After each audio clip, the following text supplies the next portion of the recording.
Good Monday morning. It's the main event. I'm your humble host, Stephen McCollum. And of course, you know him as 17-year NFL veteran, 3 times Super Bowl champion with your Dallas Cowboys. And folks, he couldn't wait to get in here today because he wants to talk his Diamondbacks. Want to talk my Diamondbacks, want to talk about my Suns, want to Dale talk about Hellestrae's in the house. my 76ers, want to talk about my. I just walked in and he was like, pep to his step. Yep. And I was like, you must not have watched those Diamondbacks games because, yikes. I did miss yesterday's. Had the grandkids. So You didn't miss much. how about me? Steve? You know, I was pretty successful as an athlete, but yesterday, Just ask him, folks. I said pretty. I've heard you say you were pretty successful. No, not in Yeah, athletics. yeah. No. I mean, I was good enough at my age, but Yeah. not good enough to compete with the big boys. Okay. So I was pretty good. In my small Mesa circle, I was pretty good. Yeah, well, Mesa was the hotbed for soccer talent back in the day. It was. Yeah, actually. and so yesterday, I take the 2 older grandkids to church. We kind of found a new routine. We go to church, then we go to In-N-Out. Oh, And I'm proud to announce that Graham Tate, who is now 6, did he do it? has Did he been- do it? Has been on me for the last 2 or 3 visits. Papa, I'm ready for a double-double with cheese. Okay, and you ordered it for him. Here's the big question of the day, folks. I'm waiting for this answer. Yes. Two-parter. Did he finish it? 1. 2, if he didn't, did you make him because you bought it for him? I should have thought of this earlier when I got in here at 6:45 to prep for the show.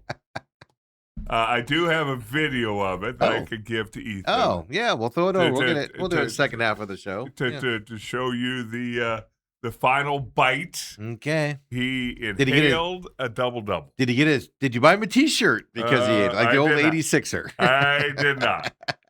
But I don't think that's something you want to reward, right? well, at 6 years old, a double-double. I No, mean, that's big. I'll it's tell you not this. I'm 49 and I get a double and I'm full when I Yeah. get done eating it. Yeah, I eat that, and I have 3 or 4 fries, and I'm done. I get it. I don't even eat it with the fries. Yeah. And then but I get it spread only too. I don't get all the lettuce and all that stuff on it.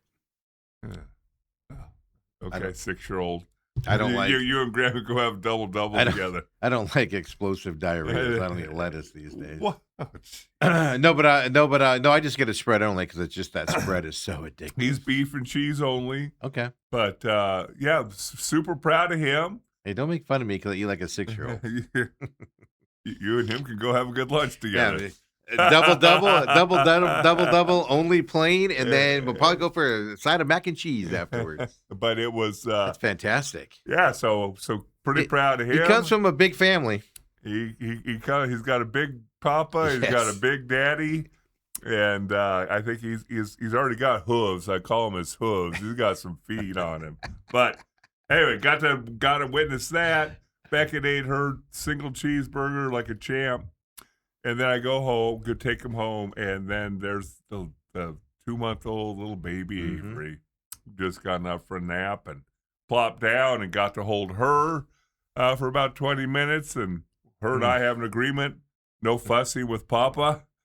And Gee, did you make her sign paperwork for that? well, I said, give me eye contact. You go huddle up, take a knee, huddle up, take a knee. And she's been pretty darn good. Fed her a whole bottle and handed her back to Mom and clapped my hand and said, my work here is done and back home. That's what you do. Yeah. That's all you do on that. So that was good. That was what, Sunday? That was yesterday? That was yesterday. Good And, Sunday. I completely missed the whole Diamondback game. I don't know how that happened. It started at 10. You didn't miss much. Yeah, well, I know. When your bullpen's not good, your team generally not worth watching.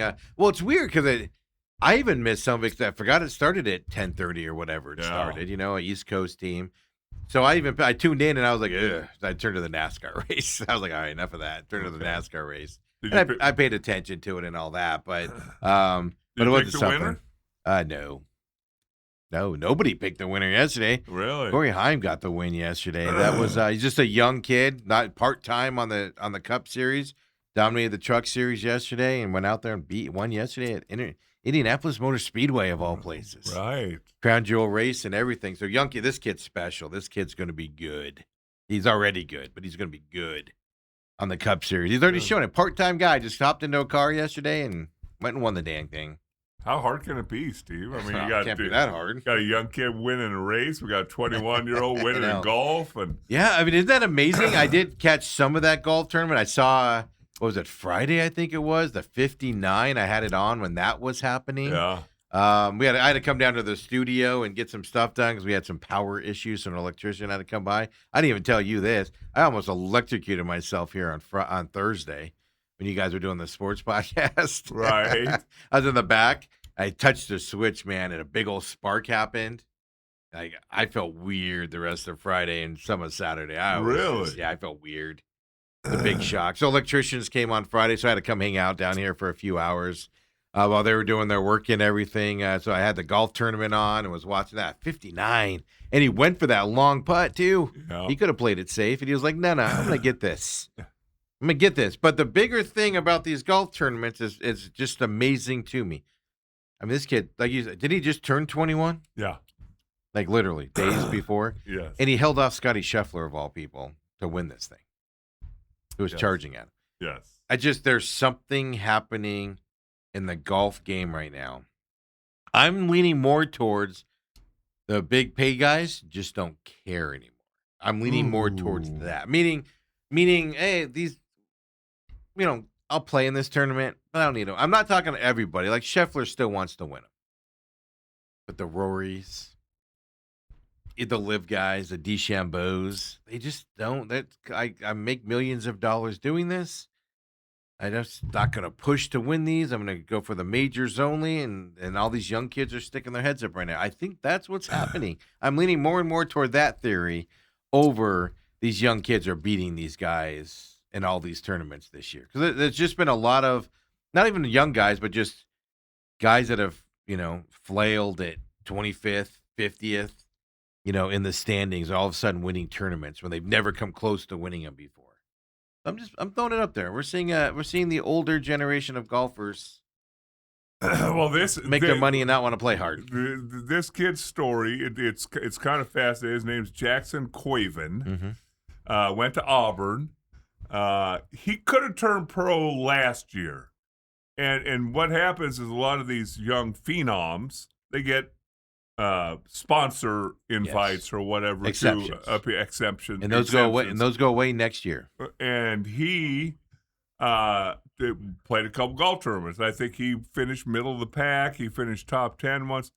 So he probably left close to $1 million on the table. Mm-hmm. And he had to make a decision. He went back to Auburn last year, mm-hmm. where they won the national championship as a team. He won all the individual awards, blah, blah, blah, blah. And then he comes out his first tournament, or maybe this is his third as a professional, and he wins $1.6 million. Just how it always works out. Yeah. It should show up. 25 under 4 days. But like I said, it was even more impressive because of the guy that was chasing him. Yeah. He didn't have Joe Schmo behind him putting pressure on him. He had the greatest golfer of this generation chasing him. Yeah, it's Scotty Scheffler, who shot a 63 yesterday right on his heels. And if he would have faltered at all. Yeah, no, one mistake, and Scheffler would have overtaken him. It was fascinating, which is interesting because, like I said, it kind of happened on the NASCAR side of things. Yeah. Yeah, Corey Haim had Denny Hamlin racing behind him, Christopher Bell trying to challenge him. They just couldn't catch the guy. And it's just like there's just something. I've noticed it in sports in general. Like we're seeing in the NFL, this big transition from the old-time quarterbacks to all these younger generational guys that, are in their primes right now or younger coming into the league and stuff like that. It's just we're going through this transition right now. It's fascinating to watch. Well, to tell the listeners a little bit that don't listen to your the pit stop Wednesdays. You said that the guy who won yesterday was usually a truck driver. Well, he was in the truck series last year and dominated the heck out of that. Okay. So this year he left the truck series part-time down there, but he's a part-time cup rider. He's getting a full ride next year, a full season ride next year. Okay. So he's just racing a few races. He won San Diego for that race on the Cup Series. He won yesterday as well. Yeah, just a young kid that's really good at what he does and beating the guys that are more experienced, the guys on, it's just the talent level, you know, between the young guys and the older guys. I'm finding it fascinating right now, just in terms of the sports side of things. Right. You even seen that, like, if you want to include the WNBA in that, a lot of younger WNBA gals are starting to stick their heads up and play well. Obviously, Caitlin Clark and things like that. It's just we're seeing a transition, and it's fascinating to me to see this transition because, like, is it possible to live ruin golf? What I mean by that is, like, not everybody took the money, but then they started changing those PGA Tour rules, Well, you got to Right. play in the big events. The other events we don't care about anymore. We got to play in the signature event. Right. So then all of a sudden the guys are like, I golf too much. I'm going to start golfing less, which will affect you over time. Kind of the same concept, right? NFL, we see it all the time. Guys are making money and then they're going, I'm retiring. Well, you're 27 years old. That's okay. I made enough money to survive off of and go live a healthy life afterwards. Right. And stuff like that.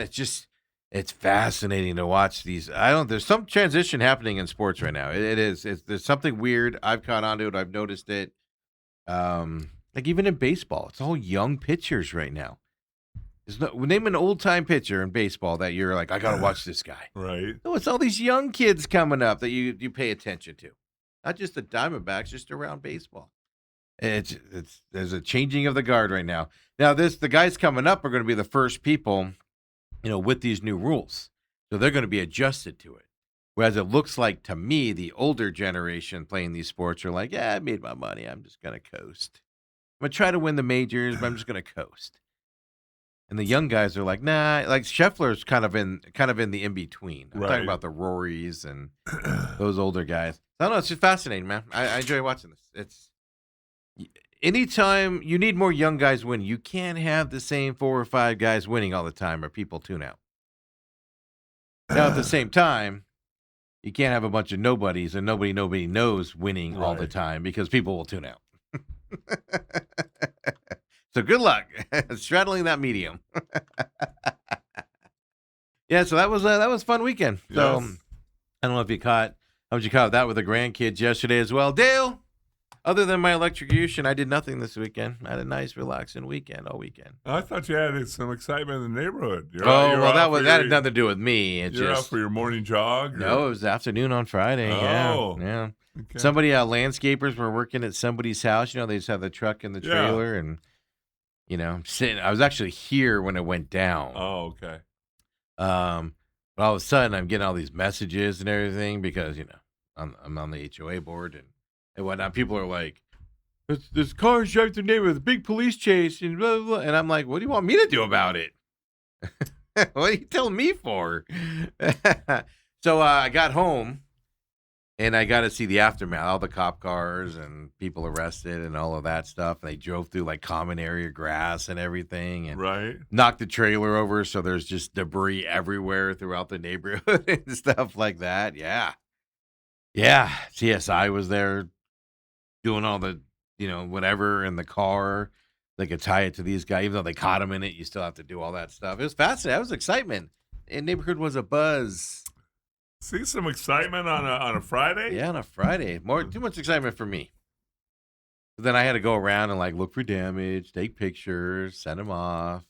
I didn't have to. I just volunteered. Did they cause any damage? No, they rolled through the grass. Like you can see, you can see where they drove through the grass and things. Like they're, where they spun the wheels and stuff. There's some bald spots, but I mean that's it. Nothing major. I mean, where they rode through, like we have a playground, right? They could have hit the playground set. We have where they went through it. They call it Castle Park. There's like this brick wall and it builds like a castle type thing. Like I don't know how they missed that with the trailer.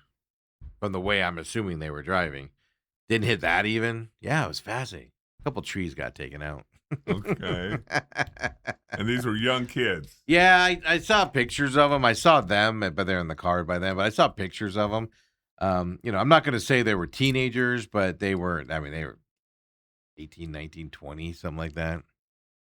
So I sent everything. The reason why I did all that was the property management lady was already home for the day. And I was like, don't drive all the way here. Right. I'll just do it real quick for you. So, and that was easy to do and everything. But yeah, so now she's got to get the police report and do all that stuff. So yeah, we'll see. I want to know what their names are. Are they part of that whole ring that stole my white car? Are they coming back into the neighborhood? Oh. Thursday night, interesting enough, people were going around the neighborhood breaking into cars that were parked outside at like 2 a.m.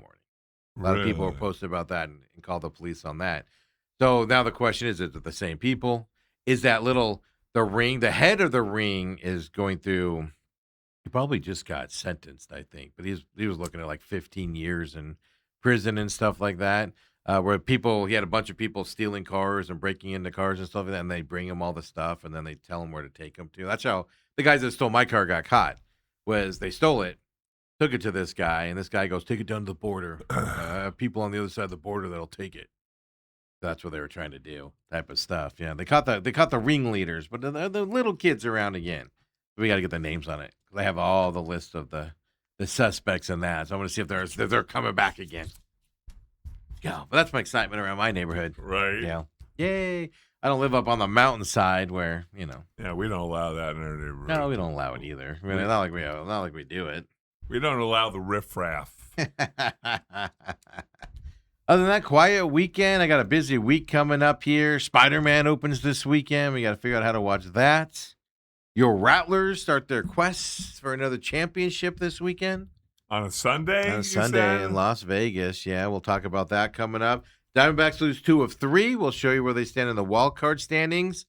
And reportedly, I haven't checked it, but according to D-backs Insider IG, according to Diamondbacks prospects, all Twitter accounts out there, Ketel Marte has cleared his Instagram of almost all of his D-backs content.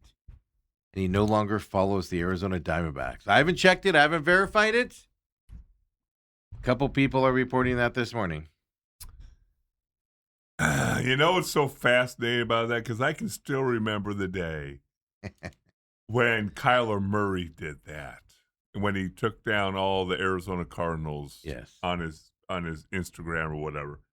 And with my former partner and I, we're both older. Because you guys are old. We were like, okay, who cares? That doesn't mean anything. Your boy, Jason Carter, on the other side of the glass said, guys, you don't realize what this means. And we didn't. We had no clue that when somebody goes and does that they're sending a clear and present message. What the young people do. To their employer. Dale, that's how I find out if people are break up in their relationships or not. On Facebook. Is all of a sudden the picture of the other person ain't around no more. Like you stop seeing them post with them, and then I scroll back a little bit, and I'm like, oh, they're nowhere on this feed at all. Wow. That's just how people do it nowadays. Send that message. So and it hurts. I have not heard his name mentioned at all in the trade market. Have you? No.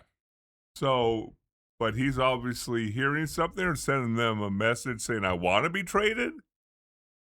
What is that? Well, I mean, this could go back to when he was scratched. What game was he scratched on last week? Was that Thursday's game? What I don't get it was the 23rd. When was the 23rd? Yeah, it was Thursday's game. They put the lineup out. What I don't get is the Diamondbacks put a lineup out.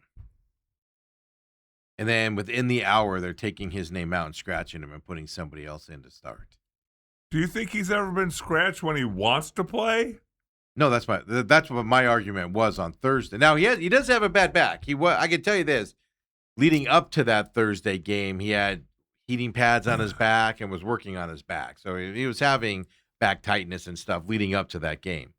But my argument is this: you're in the lineup. That tells you the team you're there. You're batting practice. You're working out.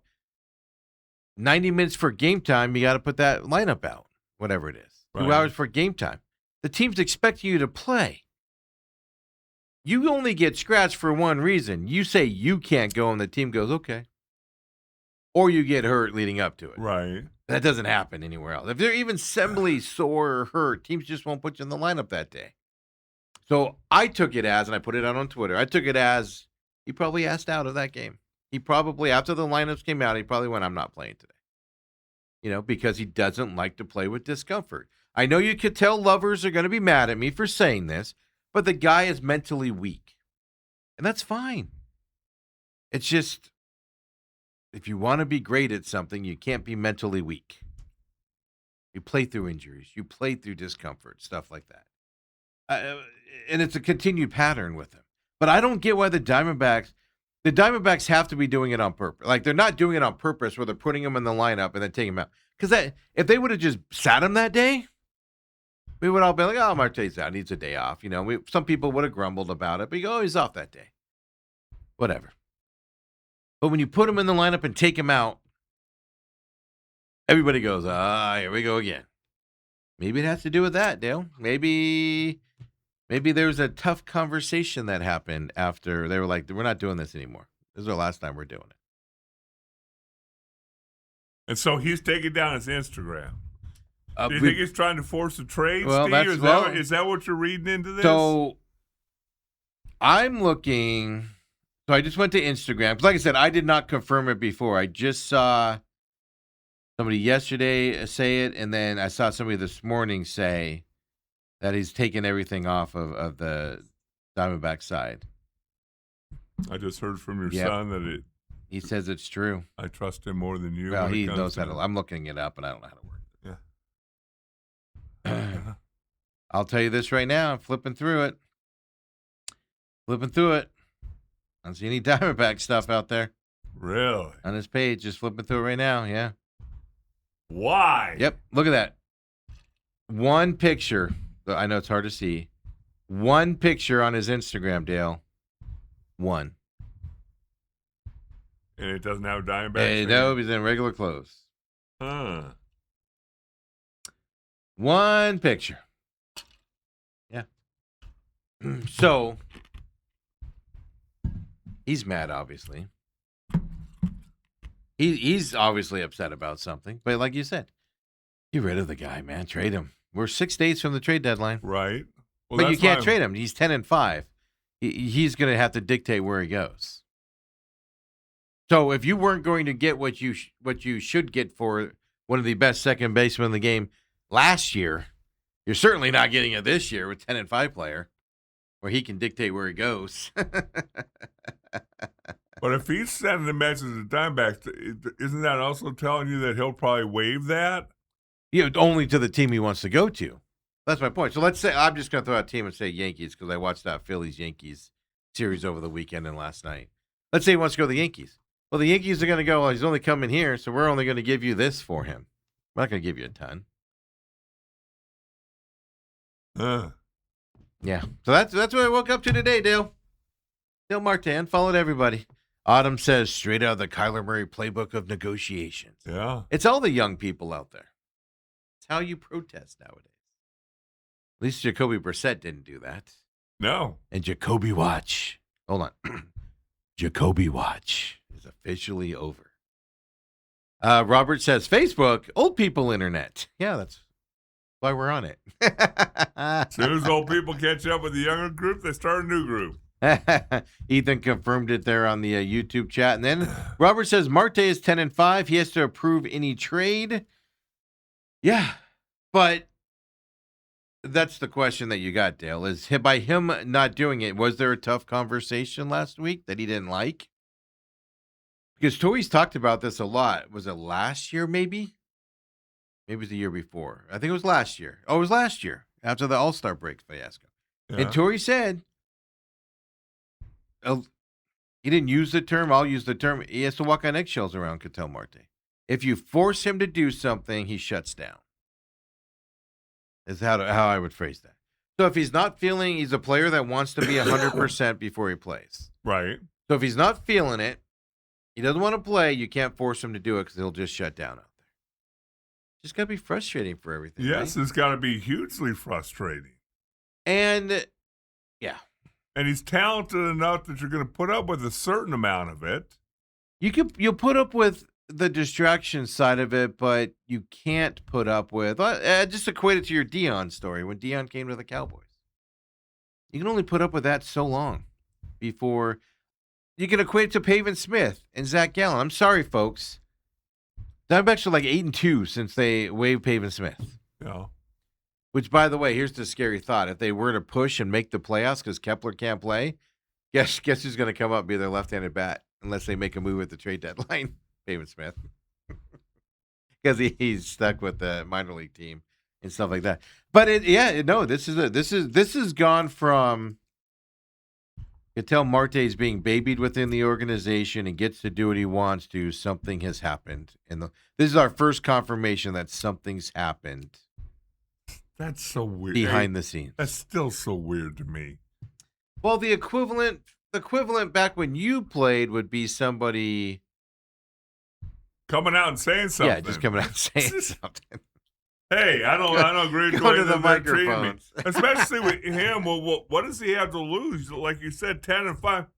And the thing is, this is not a year where he's hitting 307. No. He has 24 home runs. Last year would have been the year. He's batting 254 as of this morning. Hey, needs a change of pace there. Change of whatever. You're not going to get the value for him if you unload him. There's no doubt about that. But at the same time, it's an addition by subtraction in terms of the attitude and stuff like that. But something's going on, man. Well, Derek Hall came in. Did he come out last week? He came out and apologized for the way they were playing. Oh, maybe it was a week and a half ago when they were. Yeah, they've been not better than last week. Yeah, so he apologized for how they were playing and stuff like that. Who takes the blame for that? Your star players. Ketel Marte takes the brunt of it and stuff. So there you go. There's your Monday morning breaking news. I was going to start with Jacoby Brissett, and then I saw that nonsense going on there as well. Something's happened. We're 6 days from the trade deadline. This team just lost 2 of 3 in Washington. This schedule doesn't get easier on this road trip either, coming up here. And now your second baseman has done the unthinkable. Acts like he doesn't know you. Done the unthinkable. Acts like he doesn't know you. Oh, I just modern day athletes. How do you think he should end? Should he go public? Would it be better to go public? If he's got an issue, because now it's just going to leave everybody guessing. No, that's the thing though. Does it leave you guessing? Because somebody made him upset. So he's upset but what? Oh, and who? We rarely hear that. And stuff. how? Like Kyler Murray, we knew it was because he wanted a long-term big contract.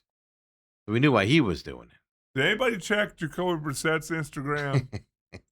Jacoby's an old guy. He's not doing that. He ain't playing that nonsense. So that's what we woke up to this morning, is that nonsense. And you got a team here who's a game clear of third place or third spot in the wild with how bad they played in Washington Saturday and Sunday. They're right there. Throw up the NL West standings, if you would, Ethan, for us there. Now, you're still in that third spot, and you're a game up still. So as bad as you played in those last 2 games, you're still 6-4 in your last 10. Mm-hmm. You're 4 games over 500, and now you've lost 2 in a row.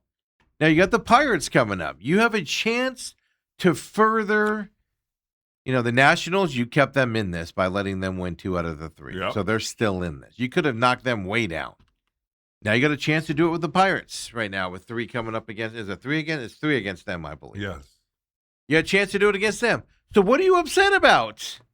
Other than you're not getting your way behind the scenes like you used to.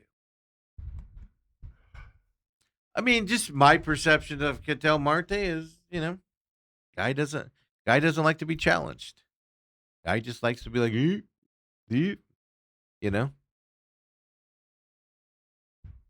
don't know. It's interesting though. I think if I had a guess, it has something to do with him being scratched from the lineup on the 23rd. Something was said that he's upset about. It might even been before that. Maybe that's why he scratched himself from the lineup, if that indeed happened. But you're still in it, third place. What are you upset about? You're right where you need to be. Now, again, last year this team was fighting for a playoff spot, and he took a few days off when they were fighting for the spot. Remember, he fouled that ball off his shin bone. Had to take a couple days off because he wasn't feeling right in the playoff push. So there you go, Dale. You're today's athletes. That's a little confusing to me. I like how Dale gets so baffled by this. Yeah. I agree. It's stupid. That's how you do it. I'm telling you, man. That's how people do it. I'm telling you. You can ask Autumn. Autumn laughs at me all the time. Because there's people, I have people on my Facebook feed that I haven't seen in 20 years. And I'll be scrolling through it and I'll be like, oh, they're not married anymore. Or they're going through a breakup. Where's their boyfriend or girlfriend at? And it's just because you start, it just pops up. I don't look for it. It just pops and you start noticing especially with girls, all these sayings start popping up, like respect yourself, find yourself. And you're like, uh-oh, trouble in paradise. And you click on it, and you scroll up, and you're like, no picture. Ooh, all gone. Ooh, all gone. That's how people do it nowadays. Remember the old days when you had to cut them out of the picture? Now you just hit delete. Delete. Is there a mass delete button where you can just get rid of all the pictures of everybody? Like can you just? I don't know. I've never even. You have to go through each individual one. That. I wouldn't waste my. I wouldn't. Ethan said you have to go. I wouldn't waste my time going through each one. That's ridiculous. I'm not going to spend that time on somebody that's I want gone. It's dumb to spend that much time on them. Jeez. But anyway, Dale, that's what we wake up to today. Yeah, there you go. So great golf story. Over the weekend, great NASCAR story, and then Ketel Marte followed the Diamondbacks. Yeah, but you also then you it's kind of like Jerry Seinfeld said. He said I always even out. So Ketel Marte takes down Instagram with the Diamondbacks and Jacoby Brissett. Yeah, then he comes back. Yeah. We're going to talk about it. We're going to get in depth on the Cardinals. Second hour, top of the second hour, because you've got to be happy. they did what they should have done. Right. But why did it take this long? Therein lies the question. That's what we need to discuss today. That's what we need to discuss. Well, I told you on Friday, I went by the training site. There were bulldozers. You sent me that, and then 20 minutes later, Mark Dalton puts out on Twitter pictures of the things moving. Dirt being moved, Steve. Yeah. I don't know if it's moving, to where they can start putting buildings. They're just moving. Dirt. Dalton said they're leveling it out. So he said the practice field sides will be starting to be leveled out this week. Is what he put in his post there. I don't follow him either, so it must have just popped up because you texted me or something, and my phone went, "Oh, find Cardinals practice facility stuff." Does anybody really think the practice facility? Everybody are having the hopes up on, well, they'll finally be good at practice facility stuff again. So people will want to come here. Really? You think that's going to change it? When you're arguing with the guy you anointed the starter over $15 million, which for a starting quarterback, Dale, that's a decimal. That's a rounding error. Really $10 million. Well, 10, yeah, exactly. Yeah. Bumped it up there, yeah. So we'll get into that conversation coming up here as well. Anything else to add on the Diamondbacks other than just utter disappointment this weekend? Now Washington's a good team. Don't get me wrong, but it goes to my whole point here. You want to make the playoffs, you need to beat teams like the Nationals, and they couldn't do it.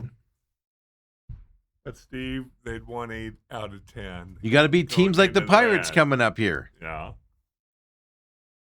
You got to do it. There's no more of this losing 2 out of 3 against these teams. You had a chance to put so much distance. Now I know there's plenty of baseball left, but put so much distance between you and the 2 teams chasing you with the Nationals and now the Pirates, and you couldn't do it. It's frustrating. With 6 days left on the trade deadline on top of it. Right. That sends a whole nother message as well. I was reading over the weekend. Hazen's like, maybe we'll leverage some of our young guys and trade them for a younger guy or other younger guys that can play in the big leagues now at certain positions. And I'm like, what? No, go get an established left-handed bat that can play in the playoffs. Let's do that. Our first baseman. Let's do that. Although Locklear's been playing well. Woo. Yeah, Steve, you got to remember, because you forget very quickly the success. They were 10-2 until they went into this weekend series. So they're 10-4. That's pretty good baseball. No, it is. It is. But again, then we wake up today. Yeah, I could tell Marte's upset about something. Right? And then they look terrible in yesterday's game. Looked kind of terrible on Saturday's game on top. The bullpen fell apart is the bigger point here than anything else. And you're just like, 6 days to go till the trading deadline. I've heard from baseball players the trade deadline, especially the closer you get to it, can really mess up some players. Because they either know they're on the trading block or they think they might be, and so they either try push too hard, or they get distracted and stuff like that. That could have just been what happened this week. Well, again, I don't follow that closely. Has his name come up with possible trades? Nope. Nice. I thought once the 10-5 thing happened, he has to approve anything you do. So Marte pretty much has to go to him and go, I want to be traded. I want to go to these 3 teams. And then I'm sure his agent or somebody would reach out and be like, hey, Yankees, are you interested? Because he wants to come to you. Hey, whoever else. I'm just saying Yankees. Because, right. They're just the team on top of my Philly. He wants to come play for you. Are you guys interested to make a trade for him? And he'll waive it for you. Type of a deal, right? That's how it's got to go down. No, but it brings me to my next point. No rumors or anything. Right. Tells me something internally happened that upset him to where he had to go and take down his Instagram site, which is more alarming to me. It should have been a batting practice. It's not that. It's just I think we've seen with Pavin Smith and his struggles, Zach Gallen and his struggle. I think we've seen what somebody struggling can do in the locker room with this team. That worries me. A non-focused Ketel Marte is a dangerous thing. All the talent in the world, man. Hopefully he can figure it out, Dale. That's all I can say about that. Yeah. Disappointing to read that this morning. I thought we're going to come in, even with the 2 losses. I thought we're going to come in and be like, woohoo, let's do it. 2 down, but you got the Pirates now. Let's do it. Now you're like, oh, Marte hates this team. Or something about the team. Oh, no. So there's your Diamondbacks update. I mean, I don't know what else to say about the Diamondbacks. Like you said, successful run. Other than the bullpen starting to worry me a little bit, Seawald had, what, is that Friday night Seawald had the good save? I forget my days now. By the way, we're back to 5 days a week starting this week as well. But Seawald had the save. I think it was Friday. He had the save there and everything. But Robert says, very stalkerish, Big Steve. Well, thank you. Autumn says, Robert, he's ridiculous about it. Oh, you're talking about my Facebook? It's not stalking when it hits my Facebook feed. Who's stalking it? They're calling me a stalker. Autumn calls me a stalker, too. Because I follow people's lives on Facebook. Look, it's that or I have to talk to them to find out what's up. I'd rather scroll anonymously on Facebook to find out about their lives than actually have to pick up the phone and text them or something. That's all I'm going to say. It's not stalkerish when it just pops up. I'll go looking for it. Are you sure? I'm positive. I don't go looking for. I just know I notice things. I just notice things. I notice trends. And that's one trend I noticed. All of a sudden, somebody's missing. Oh my God, this is my worst thing about the Christmas holiday. If you're taking pictures and with somebody for Christmas, they better be there in Valentine's because they're posting it all over their feed, Dale, constantly on their feed. Oh, me and Greg are having a great Christmas. We're doing this for Christmas. Me and Greg get along so great. Thousands of pictures about you and Greg or you and Susan. And then less than 2 months later, Valentine's Day come and there's no Greg, no Susan. You owe us an explanation. is what you owe us. We had to sit there and look at all of your nonsense and all your posts and everything and how happy you are. And then they're gone less than 2 months later. No, we need an explanation. That's what we need. You need to do a little blurb on what happened. Steve wants to know. Steve must know because something happened, Dale. Just like something's happened with Ketel Marte with the team. Wow. Thought everybody was happy. Everybody's looking forward to the. Last week there was no complaints. Everybody's playing well. Everybody's happy. Yeah. There's hope in the organization again, and everybody's hopeful. They're gonna possibly buy during the break coming up here, and then you saw Hazen over the weekend go, well, we got Gallen coming back, and maybe we won't be buying. We'll have to see what we do because we have guys coming back. We have Martinez coming back, and so he started that nonsense of, hinting it out there that I'll put it this way. The only reason the Diamondbacks aren't going to buy, I think, coming up, in 6 days is because the market's too expensive for them. And then they're going to fall back. Here's my point, though. They're going to fall back on but we're getting, we're getting guys back. Martinez is coming back. Lawler's coming back. They're going to they'll lean on that when the market's too expensive for them to get guys in here. That's what they're going to do if they don't get anybody. Yeah. So if they kiss and make up, does Ketel then put all the Diamondback stuff back up? Well, I don't know. How's that work? Does Ketel look like a guy that forgives easy? I have no idea what Ketel's like. I just have a feeling Ketel it's going to sound like I'm knocking him. But there's a certain level of player that when something gets in their craw, it just never leaves. There's a certain level of player and he seems to me to be that type of player.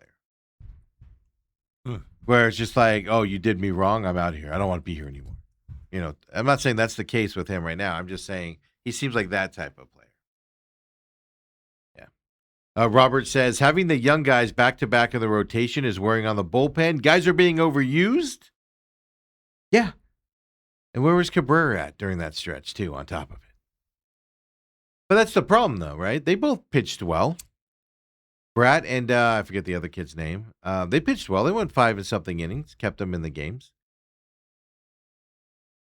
Robert also says, plus they're up against the tax threshold, only about $10 million away. Yeah, you're not getting a big bat. You know what you're getting? J-Mart and Zach Gallen back into the lineup. Well, I don't know about Zach Gallen, but J-Mart would be a nice addition, wouldn't he? Oh, I hear he's dealing. Yeah, when he's throwing. Yeah, I hear he's doing really well. I forgot who pitched yesterday. It was wasn't it Drake? Yeah, it was Drake yesterday. Isn't Drake a character? He's a rapper or singer. Oh, that's right. Canadian. Yeah, he went 4 innings and gave up 4 earned runs yesterday. But that's fine. But then Losiaga goes in, gives up 2 earned runs in his 1 inning of work. Garcia goes in, gives up 2 earned runs in his inning of work. Ginkel goes in, gives up 1 earned run in it. Oh, Dale, you want to talk something happier? Yeah, well, I get you are just so ridiculous sometimes. Sometimes. Ketel Marte has unfollowed this team on Instagram. It doesn't get more serious than this. All hands on deck. Red alert. Tier whatever the highest threat level is. The green, whatever it is. The red, whatever the highest threat level is. We are there. If we were on a sub, we'd all be bracing for an incoming torpedo about to hit with us. With a nuclear head? It's serious, Dale. It is time to stop monkeying around about this. That's how serious we've gotten.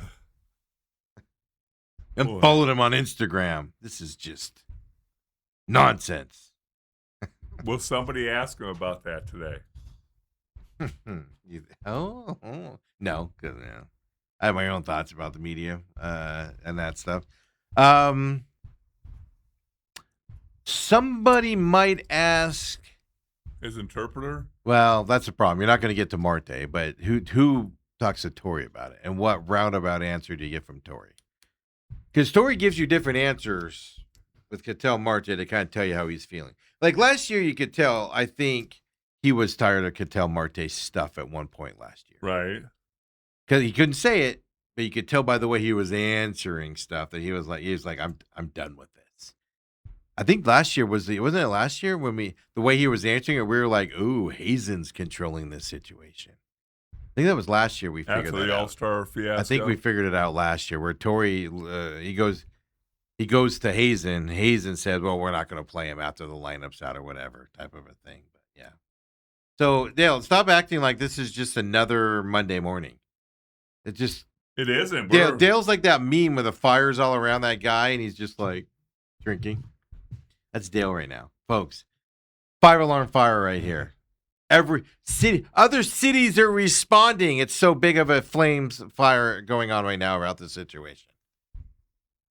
We have airplanes landing and loading up with that red crap to come and help with the fire. This is how crazy it is. Wow. Dale's just like, it's only an unfollow. Wow. You know the time it takes to unfollow all the pictures? Not like you just go out. You have to like actually That's what I'm saying. consciously you should have do been out it. taking batting practice. You have to consciously do it, Dale. I want to know if he was on the plane when he did it. Like, was he on the plane from Washington to Pittsburgh, and he's just like sitting back there just steaming? Oh no, that's a pretty short flight. Does he have enough time? I don't know how many pictures he had up. Or was he like in the locker room after the game, just angrily hitting the buttons?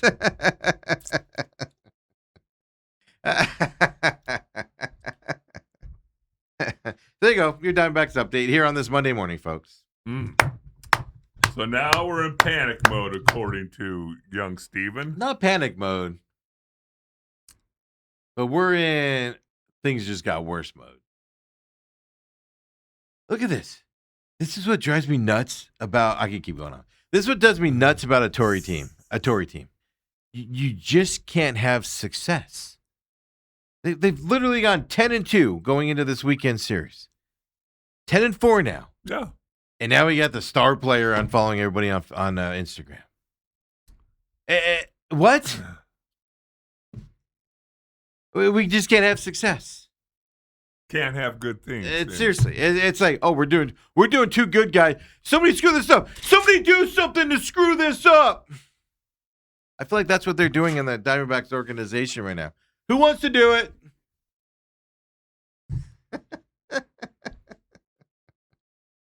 And Dale's over here just, oh, nothing's wrong. He's fine. Well, they're fine. We're fine. We're fine. Fine. We're fine. I'm going to give him this week. Well, you got 6 days till the trade deadline. I'm going to give him this week. And then we can have the conversation on Friday. Is it based off of how they play this week against the Pirates and who they got after the Pirates? I think it's Cleveland. Yeah, Cleveland. Yes. So you're gonna wait and you're gonna see how they play Pirates in Cleveland. Yes. All right. Before you start to panic. And if something comes out with Marte. That's the other side. Here's the other side of it. Somebody's feeding this stuff to the media. They did it earlier this year. They did it last year outside of the team circles. Those people, how do I phrase it? Those people will probably be speaking soon directly to the media outside of circles with what's going on. Now, do people or is this a Kyle Shanahan situation where nobody reports on the car accident that he was in for 11 days? The media just eats it. They don't want to report on it. Why would they not want to report? Well, that's why I think whoever did it earlier this year went to Bob Nightingale. It's because they didn't trust the local guy. It's somebody that's been around the league a long time and knows Bob because he's a national guy. But it also tells me it's somebody that might not think the local guys will do the justice of following up on it. Right. That's what that told me. A veteran guy that's been around the league a long time and stuff to that effect. If it was a young kid, probably local media would probably be the ones to break it. But trust them?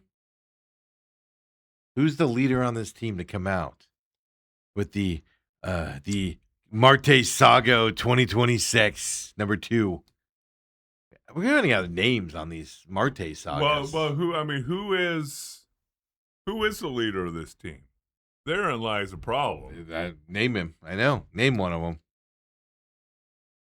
I mean, Corbin Carroll, I think when the team goes as Corbin Carroll goes, but that doesn't necessarily make you the leader. Corbin Carroll's not a vocal guy, if you don't know. He's very quiet. So he's not a vocal leader, but maybe he leads by on the field kind of a situation. But yeah, who's the big leader on this team? Name him. Is it Perdomo? Arenado? Well, you think Arenado by age and stature, but he's only been here half a year. That's the issue. Now the young guys will look up to him because of what he's done, future Hall of Famer stuff to that effect. But is he able to speak those things? I don't know. Fascinating D-back story here to start the show as well, Dale. All that, and we wasted the whole hour talking about Marte. Yeah, the Diamondbacks. You wasted the whole hour. Ruined my life. Just ruined my life. I tried to move on 18 times. Let's take a quick break. Come back. We'll do a short segment to wrap up our first hour. No, so happy about the Diamondbacks. Now I'm back to now I remember why the Diamondbacks drive me nuts. Come on back, folks.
And we're back here. Main event.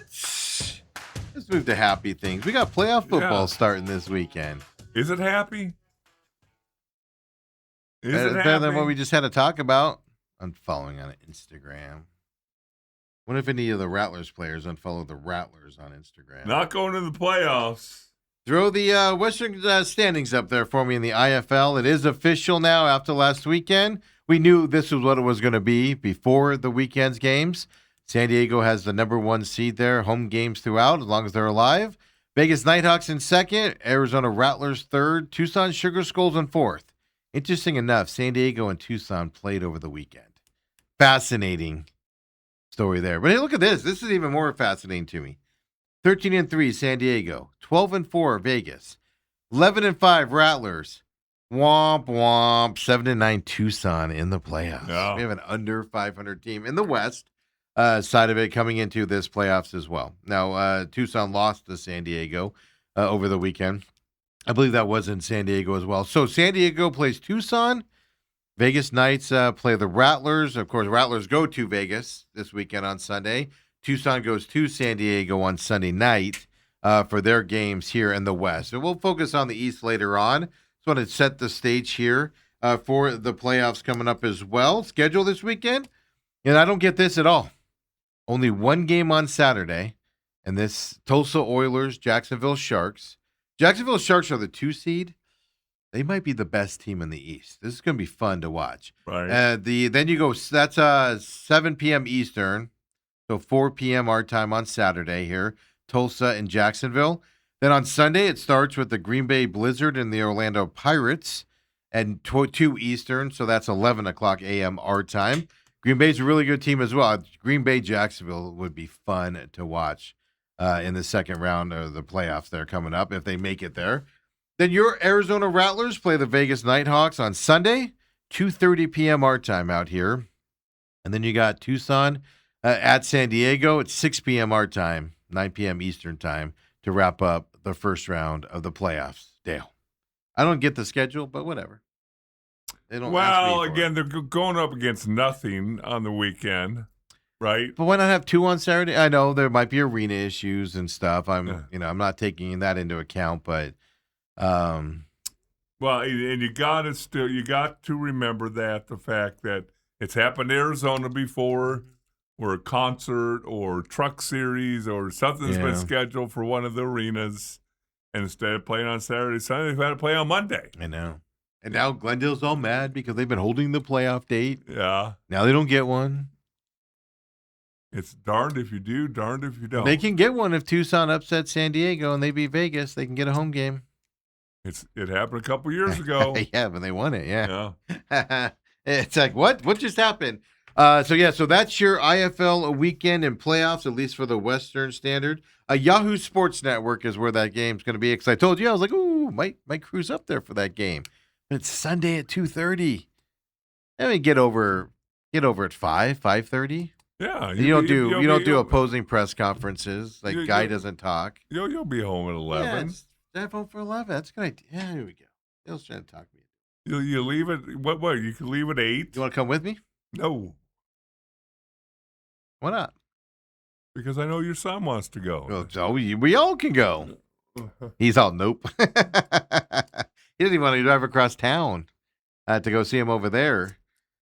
So there you go. Your Rattlers playoffs start this weekend for the IFL. Get ready for your NFL season.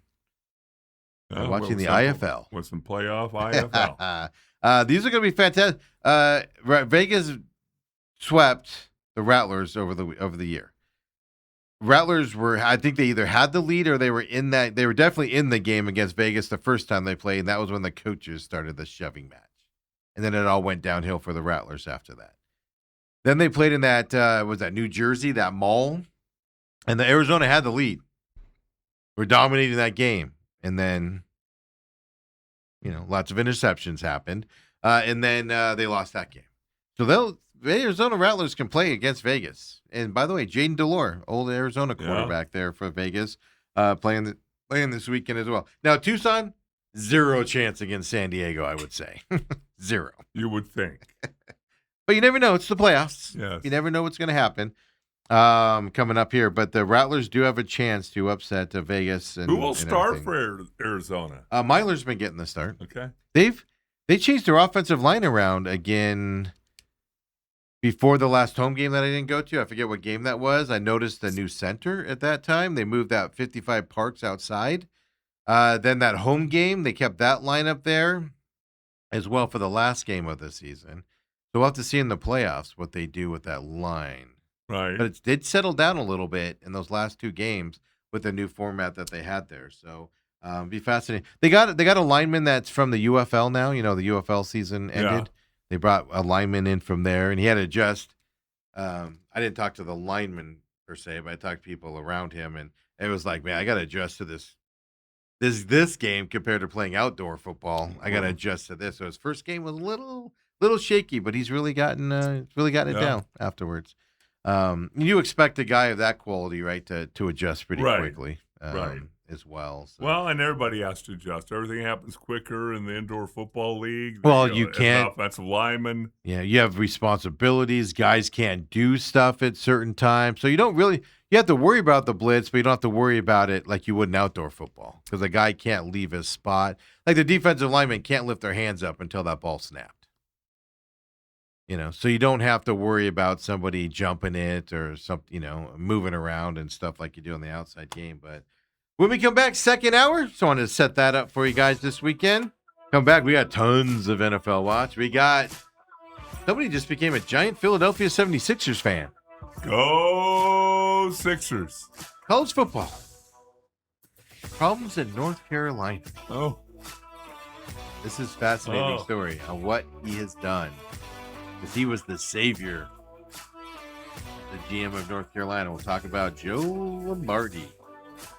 I like that. Go back to TV. He's been fired everywhere he's trying to be. He's trying to be an executive in all these places, and he just can't keep that job. Come on back, folks. Second hour main event next.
And we're back here. Ethan's laughing for some reason while he's counting, struggling to count. Ethan's first day running the show, folks. Counting backwards isn't Ethan's forte, is it? Use your fingers. Five, 4. Then you do the last ones like this, and then you point. How they do it. Except for we can't see him. Yeah, that's true. We can't see him. He's behind a wall over there as well. Robert says McCann is probably the closest the Diamondbacks have as a leader. He goes probably maybe the most vocal. Yeah, you would expect a center to be more of that type of a player. I just don't know how that reach goes though throughout the whole team, right? Like Marte's not listening to McCann. I don't think Marte listens to anybody, to be honest with you, as well. But then Autumn says, "I'm in. Let's go."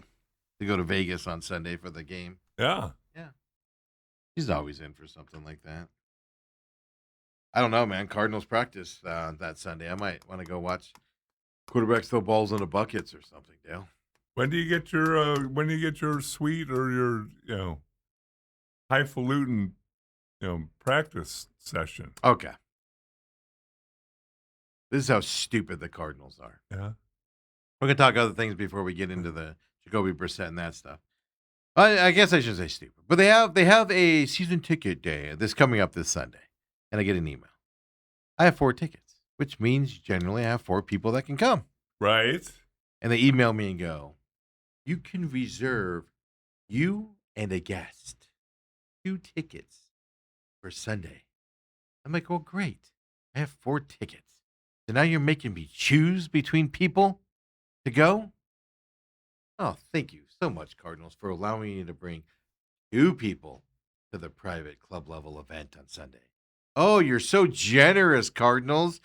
Thank you for taking my expensive money out of my bank account every month. Thank you, Cardinals. Oh, the Cardinals are so great. I buy 4 tickets and they're allowing me 2 people to come to this special club level event.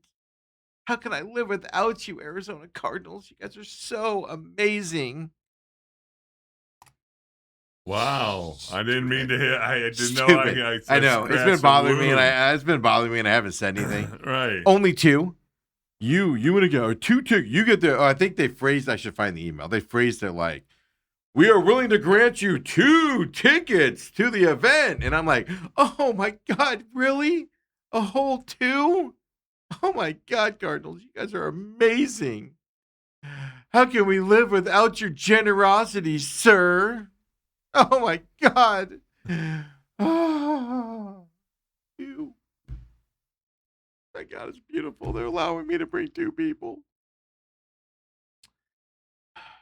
This organization, I swear to God. Well, what is entailed in this? Oh, I Is there don't know. food I and don't know. drink I'm sure we have to pay double, probably. We have to pay double on the food. free nachos? You can sample stuff.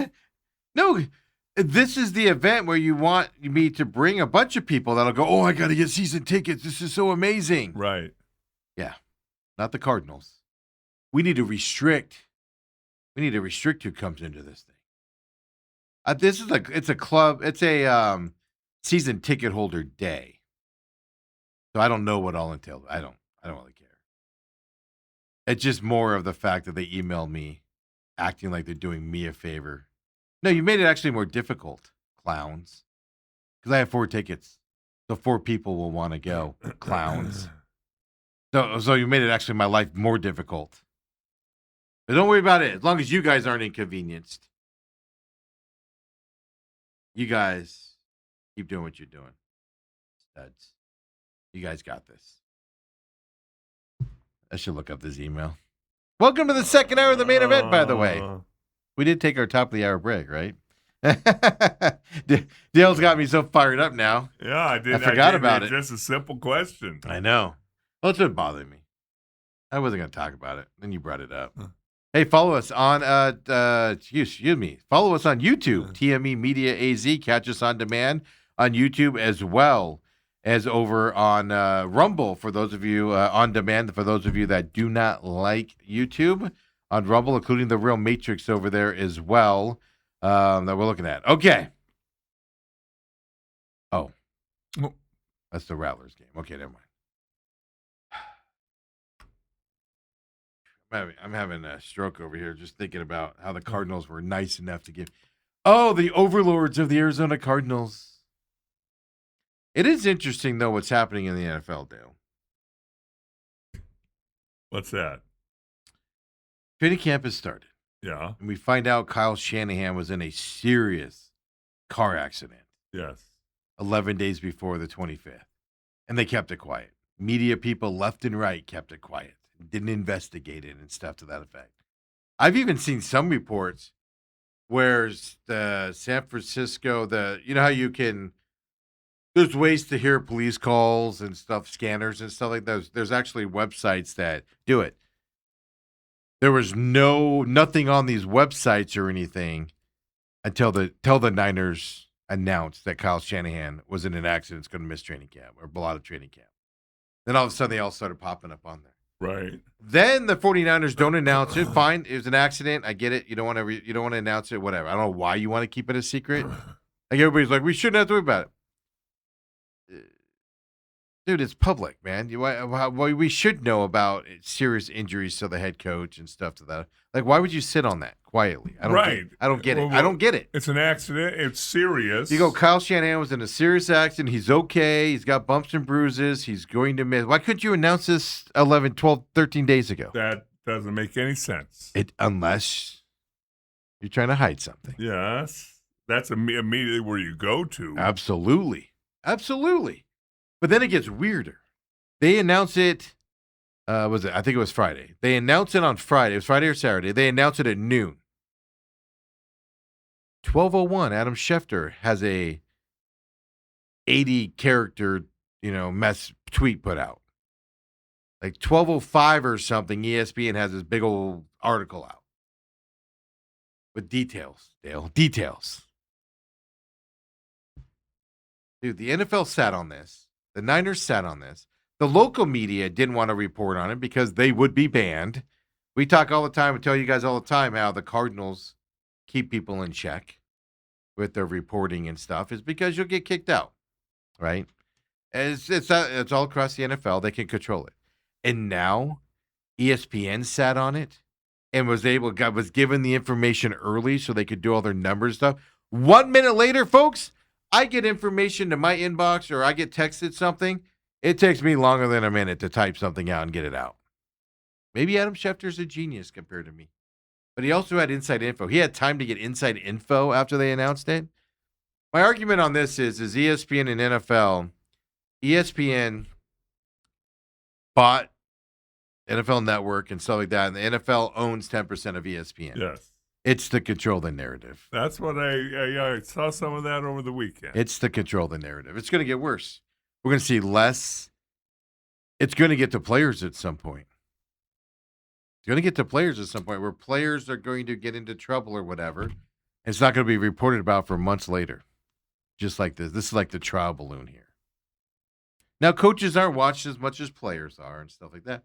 But only reason we find out about it as players is because people hear their calls. People find them on the scanners. People, see videos or something to that effect. This looks like it was hidden from everybody. Well, doesn't the police department make a statement? Hey, there was a serious car crash involving... When was the last time they didn't? All of a sudden, Kyle Shanahan's kept quiet? So immediately you go, was he under the influence? There's no reason to keep something like this quiet. Matter of fact, if I was a 49ers fan, you don't have to have it out that day. But you want to know, Kyle Shanahan, is he okay? Is he all right? Right. I want to send him flowers. They kept it secret. Only reason they even announced it was because training camp started and he's not going to be there. That's my problem here is why keep this a secret? But that's happening around the NFL right now, which kind of raises your eyebrows a little. Yeah. Check this out. Wake up this morning. Eric Bieniemy's wife. What? Back home in Virginia? Yeah. She was shot at their home in Virginia this morning? On top of it? What? A person was being treated for serious injury. We find out about Eric Bieniemy's wife the morning of, but Kyle Shanahan, it takes 11 days for somebody to be told about it? Yeah. That is interesting. Because, again, I guess I just have a simple mind. I don't delve deep into that. I mean, other than... Well, conspiracy theory Steve comes out on this stuff. Yeah, but it makes sense because other than Shanahan doing something wrong... Why keep it a secret? Right. Car accidents happen all the time. We found out about Eric Bieniemy's wife, which she reportedly seems to be okay. She has serious injuries. She reportedly is going to be okay. Eric Bieniemy's wife, Dale, we find out about. Not somebody related to not the Chiefs themselves. And I'm not demeaning her, but I'm saying it's his wife. He might have to miss a few days, obviously. Go back home, check on her, stuff like that. But it's not somebody within the organization. And we find out about that almost immediately. Kyle Shanahan, 11 days later before anybody finds out about it? What? That is interesting, Steve. First of all, hope she's all right, obviously, in whatever they do. Then the Commanders fire their tight ends coach, Ben Steele, who was just hired this offseason, no less. What? That doesn't happen. What do you have to do to get fired right before training camp starts when you were just hired? Well, this one looks like a DWI charge. Is that what it is? People dug back in like early How long June, ago was that DWI early charge? June. You fired him for that? God, he needs to work for the Cardinals. He would have got a pay raise. Months off. Wow. Allowed to suck at his job like Keim did? Yeah, actually June 7th. Okay, so that goes. But did we hear about that? No. No. Okay, so I didn't know on that. Tight end coach. Yeah, I mean, nowhere as important as the head coach. I mean, Really? That what it was? So he gets fired. Your favorite person in the world, my buddy, the troublemaker himself, the Tasmanian Devil, as I like to call him, Potvia, signed a 3-year, $3.1 million deal with the Baltimore Ravens in the as an undrafted free agent. Cut before training camp. They were like, "We're tired of your shenanigans. Get out of here." That's a big deal. That's a big deal as well. I just don't get it, man. It's just weird things are afoot at the Circle K. And Tails like, what? Don't tell me you don't get a. Don't tell me you don't get a. I almost said Beavis and Butthead. That's not it. Bill and Ted's Excellent Adventure reference. I haven't seen that. What? I haven't seen that. Yeah. Treacherous things are afoot at the Circle K, Ted.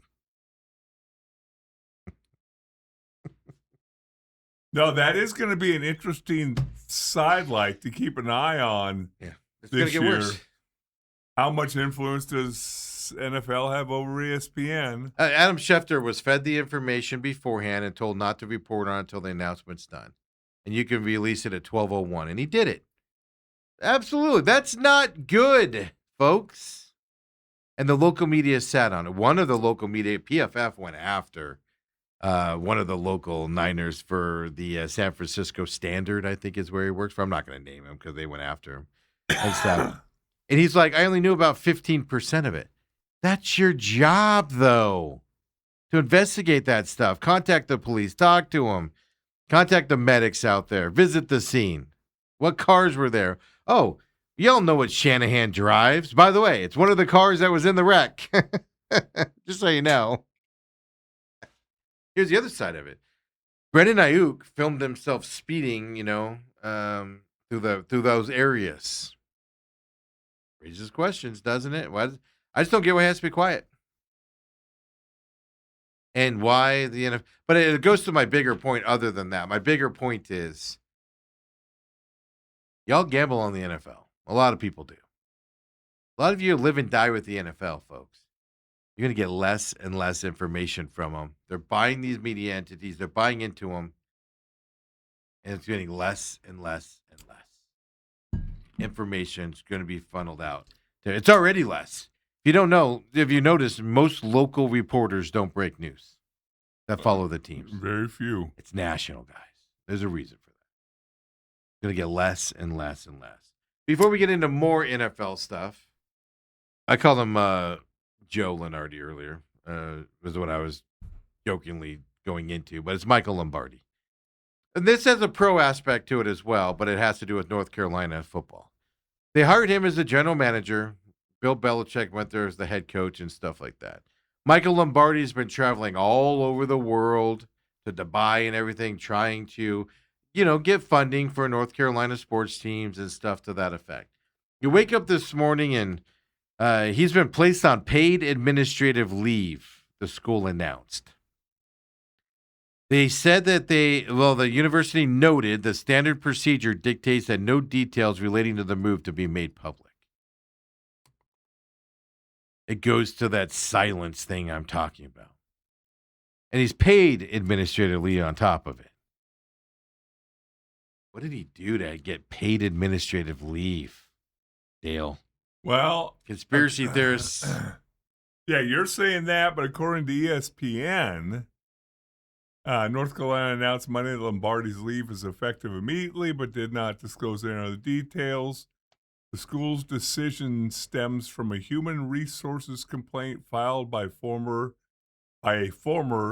North Carolina front office employee. Yeah. Here's my point. He's doing shady stuff with somebody is what he was doing. That's why they have to keep it quiet. If he was breaking rules, you don't have to keep that quiet. You run to the front of that. Like we've learned from all the organizations. Oh, we were doing this with I don't mean to sound like dirty or nothing, but we were doing this for, we were breaking the rules this way. Let's put it that way. We were paying a kid this way and we shouldn't have been or whatever. You find out about that because they want to get in front of it. When you're doing shenanigans behind the scenes of some sort, you keep that quiet as possible. Yeah, see, I don't, him flying around to Dubai and whatever, trying to raise money, things like that. That's his job. I don't think there's anything illegal about that. That was his job. Yeah. But paid administrative leave tells me they're investigating some serious charge against him. Yeah. And they don't have enough right now to unload him. They have enough to suspend him, but not enough to cancel the contract or whatever. Michael Lombardi's been fired from everywhere. He's not a good dude and stuff like that. But what is happening in this world today, man? And it all stands like all NFL guys. You mean to tell me this Bill Belichick, somebody put in the comments on one of the sites I saw, somebody put, well, at least, what was he, trouncing around with a 24-year-old? Meaning Bill Belichick.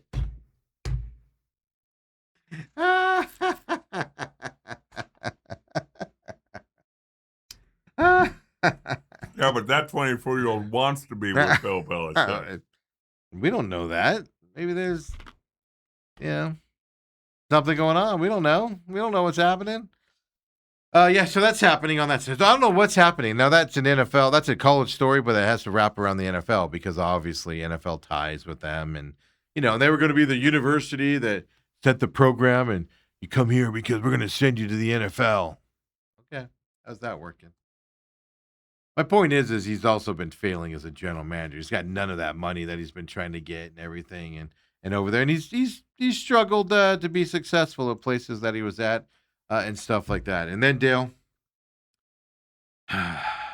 before we get to what we're going to talk about, because the amount of disgust toward the Bidwells for this Jacoby Brissett thing, and then Jacoby didn't help himself over. But before you get into that, oh yeah, well I want to talk something else first.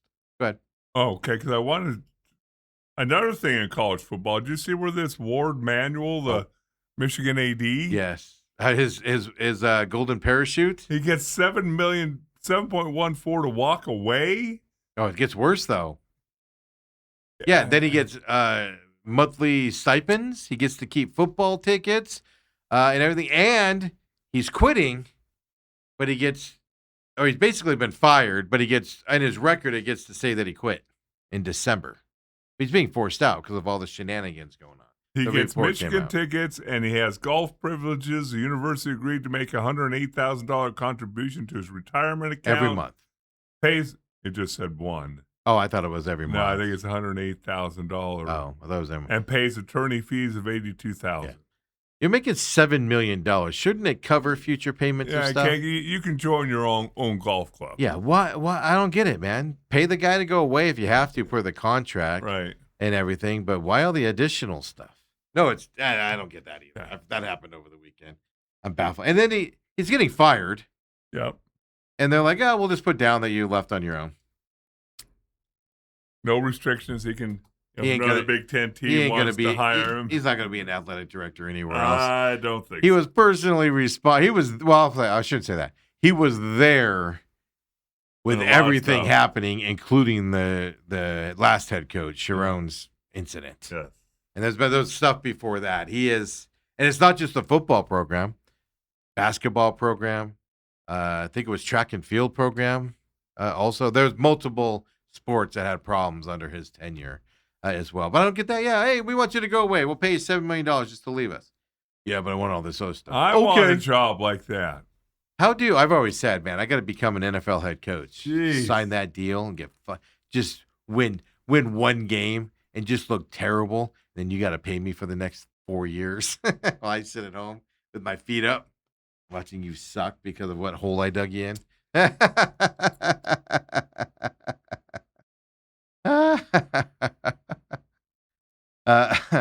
I guess I should ask this. Ethan says there's a transformer fire down the road across Oak, which is right down the road we are. Does that mean we still have power and stuff, so we're good, I guess? Because we've had that happen here before on the show. Remember the old days when power would go out and we'd be like, what? They'd be like, oh, big explosion. Yeah. And you're part of it. But before we get to the Jacoby situation, LeBron James to the 76ers. For cheap, 2-year deal, $8 million deal. Yeah. He's making like $3.8 million this year. He gave the 70. I told you last week, I said he's going to announce his team, and then he's going to announce he's retiring after this, which is what he did for the most part. But your thoughts on LeBron James choosing the Philadelphia 76ers? It's a surprise to me. It was a surprise to me until I remembered who's on the 76ers team on paper. All the talk seemed to be about Cleveland, Miami. Obviously Cleveland for the, running back again. He's from Cleveland, blah, blah, blah. Miami obviously has Giannis and some talent down there. Yeah. I got rid of a lot of it too. And I didn't hear a whole lot about Philly. Now, again, I heard rumors. It's the old on paper. Yeah. If they all stay healthy. LeBron James, Jaylen Brown, Tyrese Maxey, Joel Embiid. On paper, yes. seems like it's a pretty challenging team that could play with anybody in the league. Joel Embiid last year officially has missed more games in his career than he's played in. That happened last year with his injuries. Jaylen Brown stays healthy. I think Tyrese Maxey does for the most part as well. But LeBron doesn't, right, from that. But he gave him a deal. There's talent on this team. Like I looked up. I just looked up people that with the way they were talking and stuff like that, in the East on what people are expecting. The 76ers shot up as a favorite to win, or at least make the championship game, right? The final. And everything, with obviously adding LeBron James. I'll say this about LeBron. Say what you want about him. He makes it about himself. It's disgusting. Nobody likes it. I get it. Give the guy credit, man. He knows how to put a team together on paper. Well, you look at Joel Embiid. 2021, 22, 68 games. 22, 23, 66. 23, 24, 39, 24, 25, 19, 25, 26, 38 games Yeah, played. and he made it back for the playoffs and all that stuff. Yeah, they were a good, decent team in the playoffs last year. Yeah. They made a run. Yeah. With Joel Embiid coming back. I'll put it this way: I saw NBA.com, and I think ESPN did as well. I don't remember what the Athletic had. Obviously, everybody has the Knicks favored. Yeah, as the best team in the East. Everybody pretty much has moved the 76ers to the number 2 spot over the Cleveland Cavaliers. Well, you wonder, does it the thing that did Joel and LeBron talk? Is Yes. Joel committed to playing 65 games this year in the playoffs? Well, in Embiid's, I don't think Embiid's one of those guys that takes time off because he's not. I think Embiid misses games because he has serious injuries. Oh. I don't think he's maybe a little bit, but he's not a Kawhi Leonard where he's just like, I need 2 weeks off. Tired. He's 7'1", big guys with leg injuries. He legitimately gets hurt and has to miss a ton of time.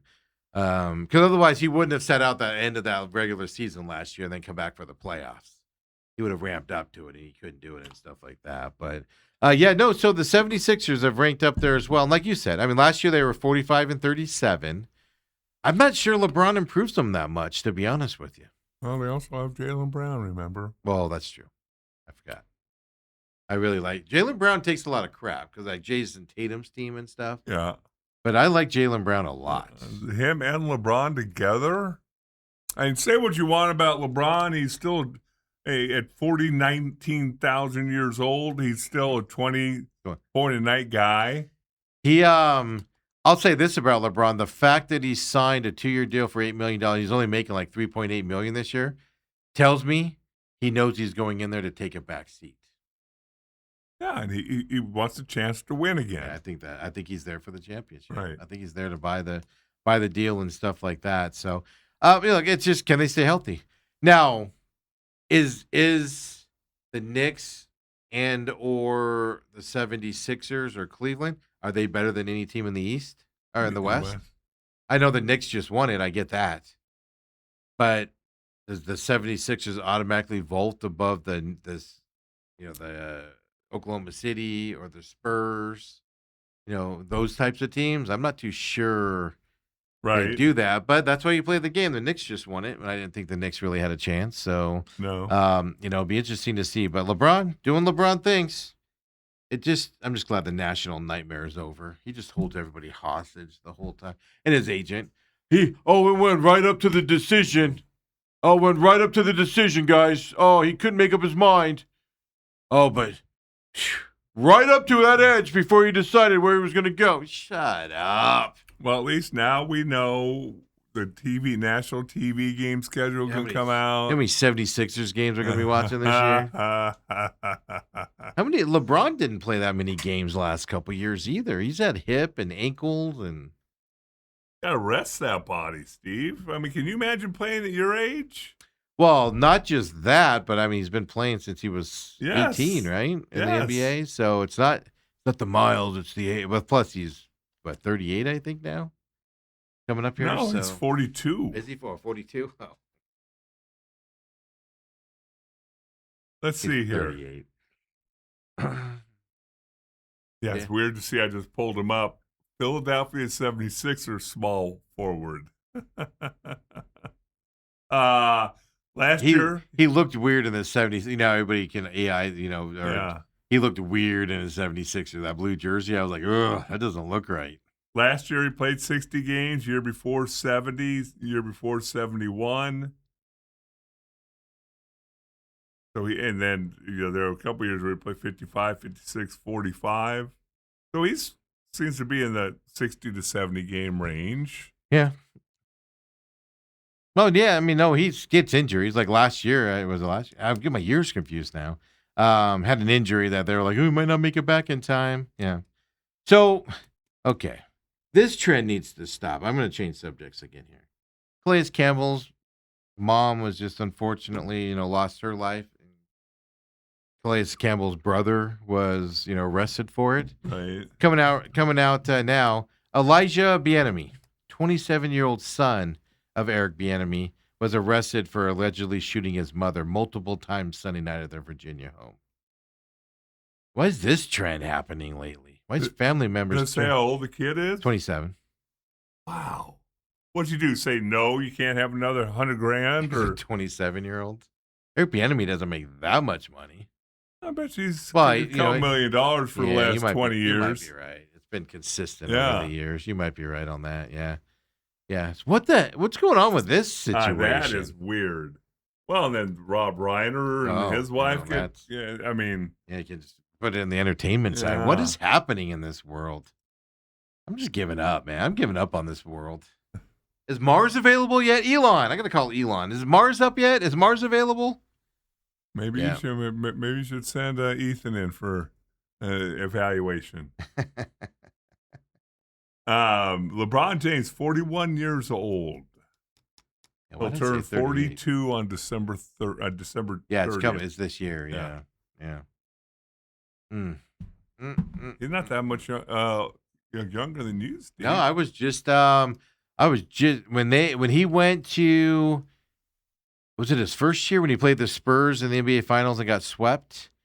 I was in Cleveland for that. I was at a bowling alley when they clinched that sweep there and everything. I was in Cleveland for a work thing. So it had been 99 or so because I just graduated college if I was in Cleveland for that work event. Yeah. So how old was I when I graduated college? 21? Well, how old are you right now? 48. Oh, I can't do that kind of math. 49? I'm 49. Dang it. I'm 49. You're 49? 48. And I turned 50 this February, yeah. Oh. That's it. I'm sure Ethan's already planning your big 50. Oh, my God. I saw Ethan over the weekend going through my will. Wow.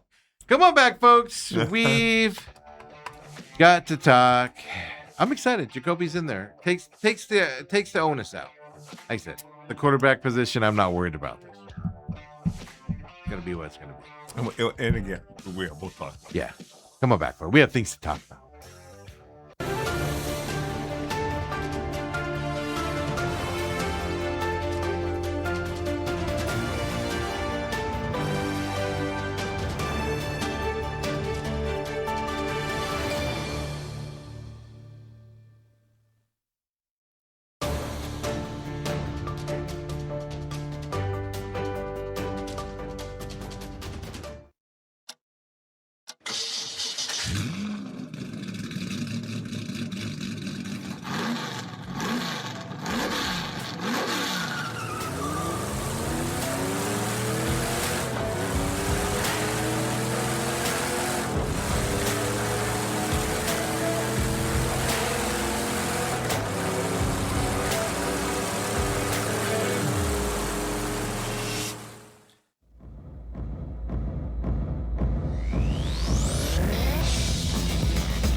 And we're back here having some fun here on this Monday. And I've been joking around. I don't really want to talk about this. And it's only because, it's the Cardinals. And one good thing happens. And it's also a negative that happens as well, right?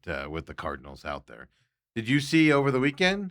Now they're off today. Well, they're doing stuff today, but practice doesn't happen again until tomorrow. Yeah, it's been just a brutal start to camp. It's been a brutal 3 days to start the camp, right? You know how that is. You used to come in with pillows and stuff too.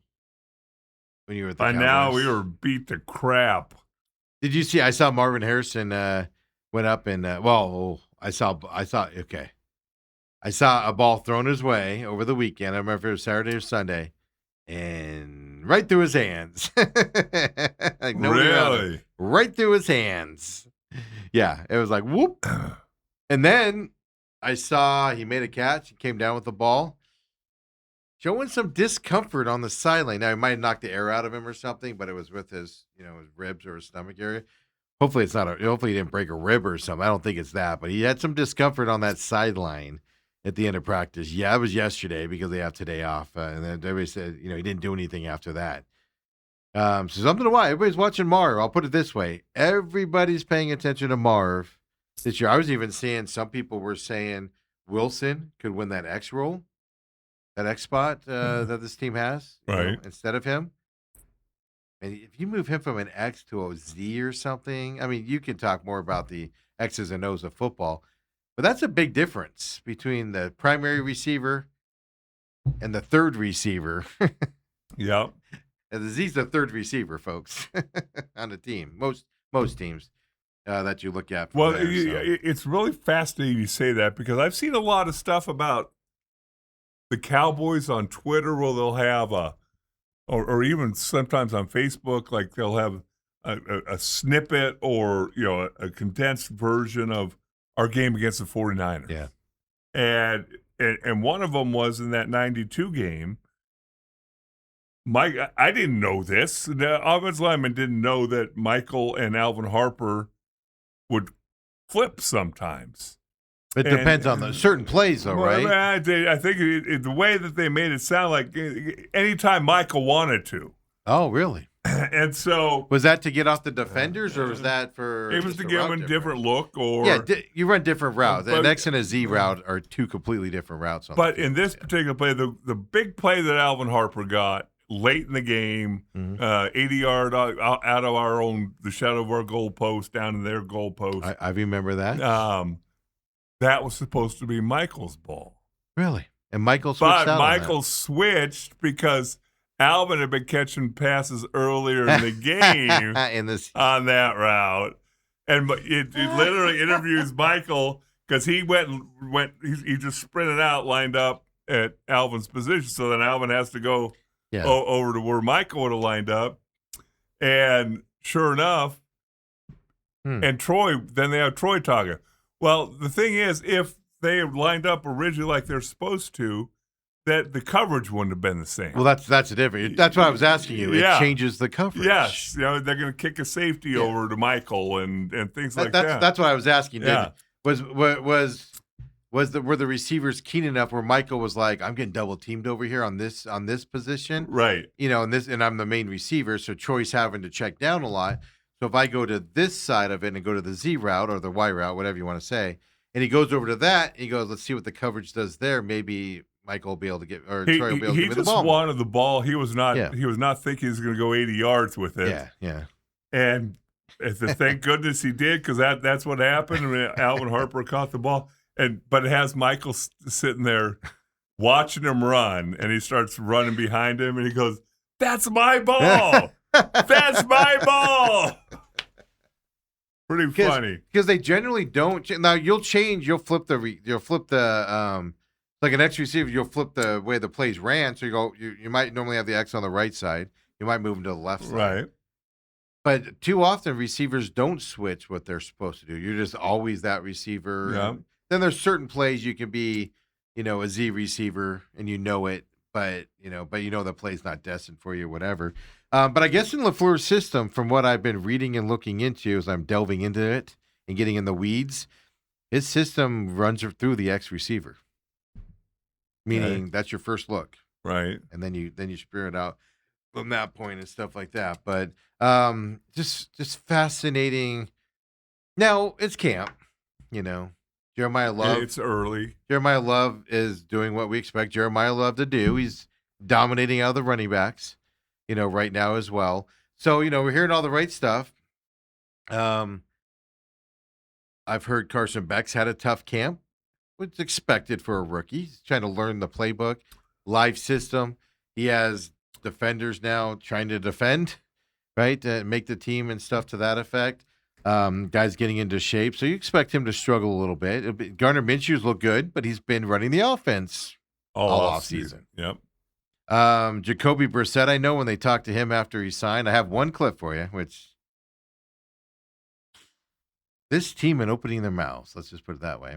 But Jacoby Brissett was like, I don't know this offense at all. I've got to buckle down and win at this and figure it out and do stuff. Right. He was then working with the seconds. LaFleur did said Jacoby will be running with the ones starting tomorrow as well. Yeah. So now that he's signed, he's the one quarterback whatsoever, which tells you how long he's been the starter. Which brings us up to the point we got to talk about. Cardinals sign him $15.5 million for Jacoby Brissett. I told you guys 2 weeks ago. I'm hearing the number's $15 million. Last week, Chuck Harris, friend of the program, he reported $15 million. About the same time I did. Local savant who breaks everything on 98.7 in the afternoons, he reported last week $15 million. And he signs for 15.5. It's been 15 all along, folks. Why are you arguing with the guy for 50? I said that all along. If it's 10 to 15, why are you not closing this deal up? Well, and it's the price you go for a lower end starting quarterback. And we both agreed on that. If it's 15, 16, do it. Yeah, without playing 1 year deal. So there's no implications after this year whatsoever. No, he's going to get his $15 million, and they start Carson Beck in the last 6 games or whatever. But I guess my only question would be, was Brissett asking for over 20 to start off with? The reason why you have to question that, we don't know, but the reason why you have to question that is because with incentives, he can go up to $21 million. Yeah. So was that the negotiation? He wanted 20. That we don't know yet. Right. Will we find out? I don't know. But if it was 15 all along, you sign him in April, so he goes through the program. What I don't know, when I was told 15, and I'm sure the other guys were told 15, that was right as camp was starting. Right. So it was like, all right, are we all hearing 15? Because I know other people heard 15 as well. They weren't reporting it publicly. I do know that for a fact because they couldn't verify it. That's why I said I'm hearing 15. Right. I didn't tell you guys it was 15 because that's just what. Because I didn't verify it. I have nobody to verify it with. Mark Dalton ain't verifying it with me. Michael Bidwell ain't verifying it with me. So yeah, what about the wife of the general manager? The mom. Yeah. I won't see her till the game start. Oh. I thought you guys exchanged phone numbers. No, I'm not that bold. Okay. She's Autumn's friend. Well, Autumn could exchange it. Just say, hey, just because we're friends.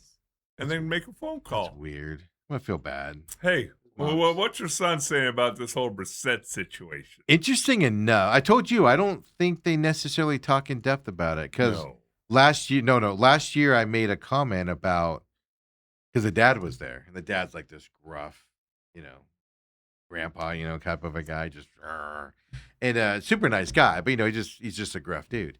And he said something to me, and I go, he goes, we'll see you next year. And I go, will we? And he goes, good question.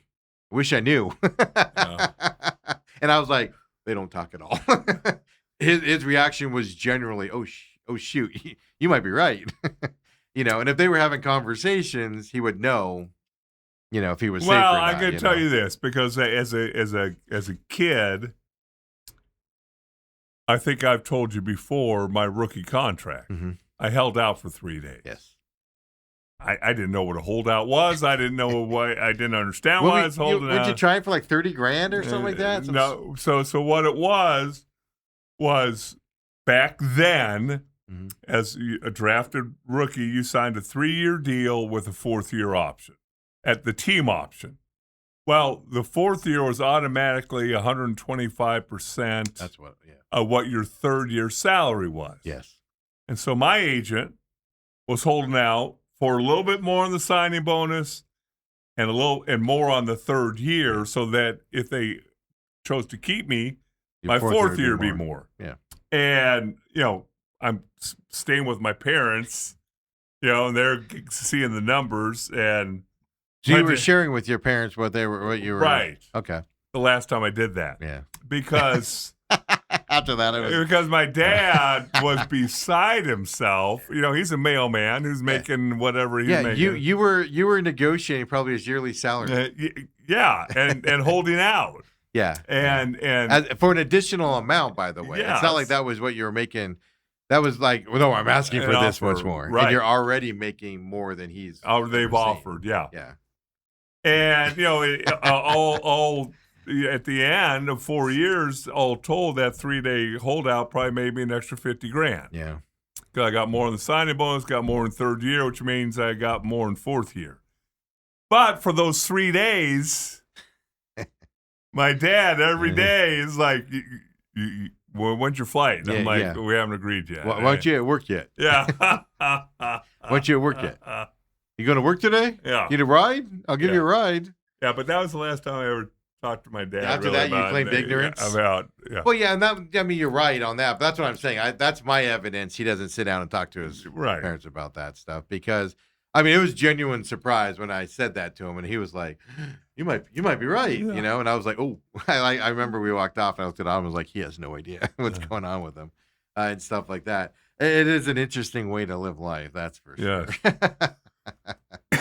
His parents live in Minnesota. I'm sure it's okay. I just let that out. They come out here for certain games. And yeah, well, I don't give away their address, or you and Autumn aren't going up there to spend Thanksgiving. No, because they go up there in the wintertime. Who does that? Yeah, that's not smart. Yeah, they're like, literally, they're leaving. And his mom was like, we're going back home. And I'm like, it's December. Yeah. What? What's wrong with you? All right. So Jacoby Brissett. But here's the question. 15.5 chance to get to 21 million. What was the argument over? Why did it take 7 months to do? Unless Jacoby was asking for 21 million guaranteed. 25 million guaranteed. Well, I don't think we know the guarantee and stuff yet, right? We don't know any of that. Well, 15 is guaranteed. 15 is guaranteed. Yeah. Okay. Which again, it just goes to the perception. They have that money under the cap, though, because the other thing I was saying, that's what I mean. If he's wanting a 2-year deal with some guaranteed money next year, that's an absolute no.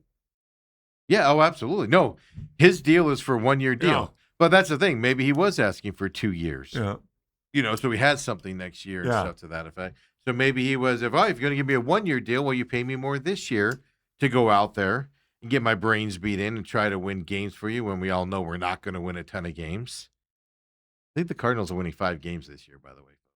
Well, then you got to take the over, Steve. I already did. You did? I did it 2 weeks ago. Go ahead with your bad self. We'll talk more about that coming up here. But that's just the argument. That's what you got to do. And then everybody online, because this is what the Cardinals did, and Jacoby Brissett to a certain extent. They argued over this. So you have the anti-Jacoby. He ain't worth it. He only won 1 game last year. Yeah. He ain't worth it. Why are you letting this guy hold you hostage? Just go with Gardner Minshew and Carson Beck and Slovis and move on with their lives. Cut him now. You have people that went hard into that camp. Then you got people on the side of the camp, but pay him a starting wage. I'll put it this way. If it wasn't Jacoby Brissett, if you named Gardner Minshew, let's say you cut Jacoby Brissett and said, Gardner Minshew, you're our starter. You think Gardner Minshew is going to be happy making $7 million as a starter? Folks, I got news for you. He's going to come back asking for 15 to 20 because that's the going rate for a starting quarterback. A low tier, end. Yeah. Geno Smith, I said last week, was it 19 or 19? Yeah. That's the going rate. So you don't think Gardner Minshew would have been like, oh, I'm your starter? Well, you need to bump my pay up before the season. It's one thing to become the starter in the middle of the season. It's another going into the season with it. The Cardinals messed up because they named him the starter months ago. That's where they messed up. Gave him the leverage at that point to do this. It's just, what are you doing? So now you've divided the fan base on top of it, Dale. The amount of people, when he signed this, ripping Michael Bidwell for delaying it for only this amount. and only this deal was amazing. The amount of people that were ripping him for giving into Jacoby Brissett and giving him a pay raise was amazing. And this is just what I talk about with the Cardinals. You just sit here with the 2 tickets, you have 4 and you pay an astronomical amount for 4, but we're only going to give you 2 to the Sunday deal with season ticket. We're going to show you how much you mean to us as season ticket holders. Only you and somebody else can come. They don't want it to be overflowing with people. They want you to Nobody's showing up to this garbage. I'm pretty sure of it.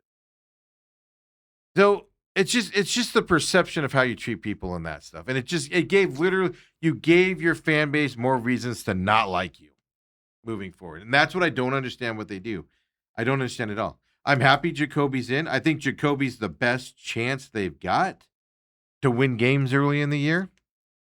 I would even argue Gardner Minshew probably. But again, it's almost one of those things where you let Jacoby Brissett start like the first 5 games. Then you go to Minshew for 5 games because I feel like they can win 2 out of 5 games, both of them. So you have 2-5 with Brissett, 2-5 with Minshew. You have 4 wins right there, and then you can decide from there what you want to do if you want to see Beck or whatever.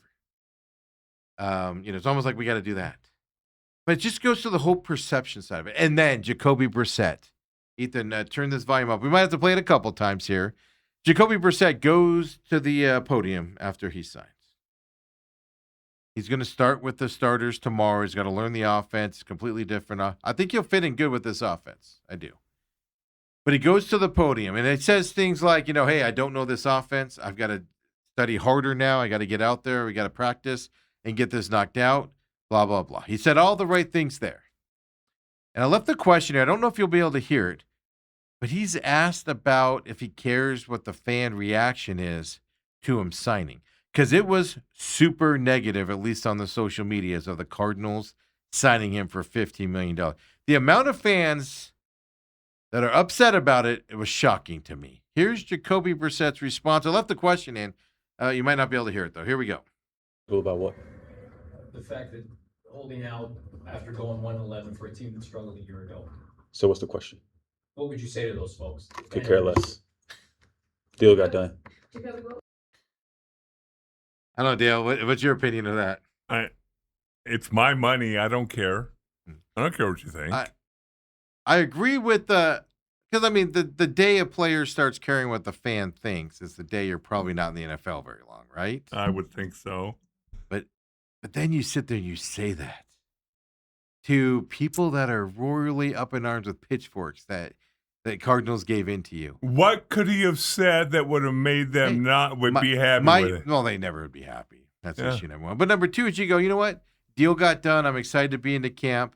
We won 1 game last year, and I'm looking forward to this defense stopping some plays here in the fourth quarter next year. Because then you go, there he is, blame everybody else. No, you just go, hey, I'm in camp now. I'm excited to get back out there, and obviously our goal is to go out there and compete for a playoff spot this year and win those fans over.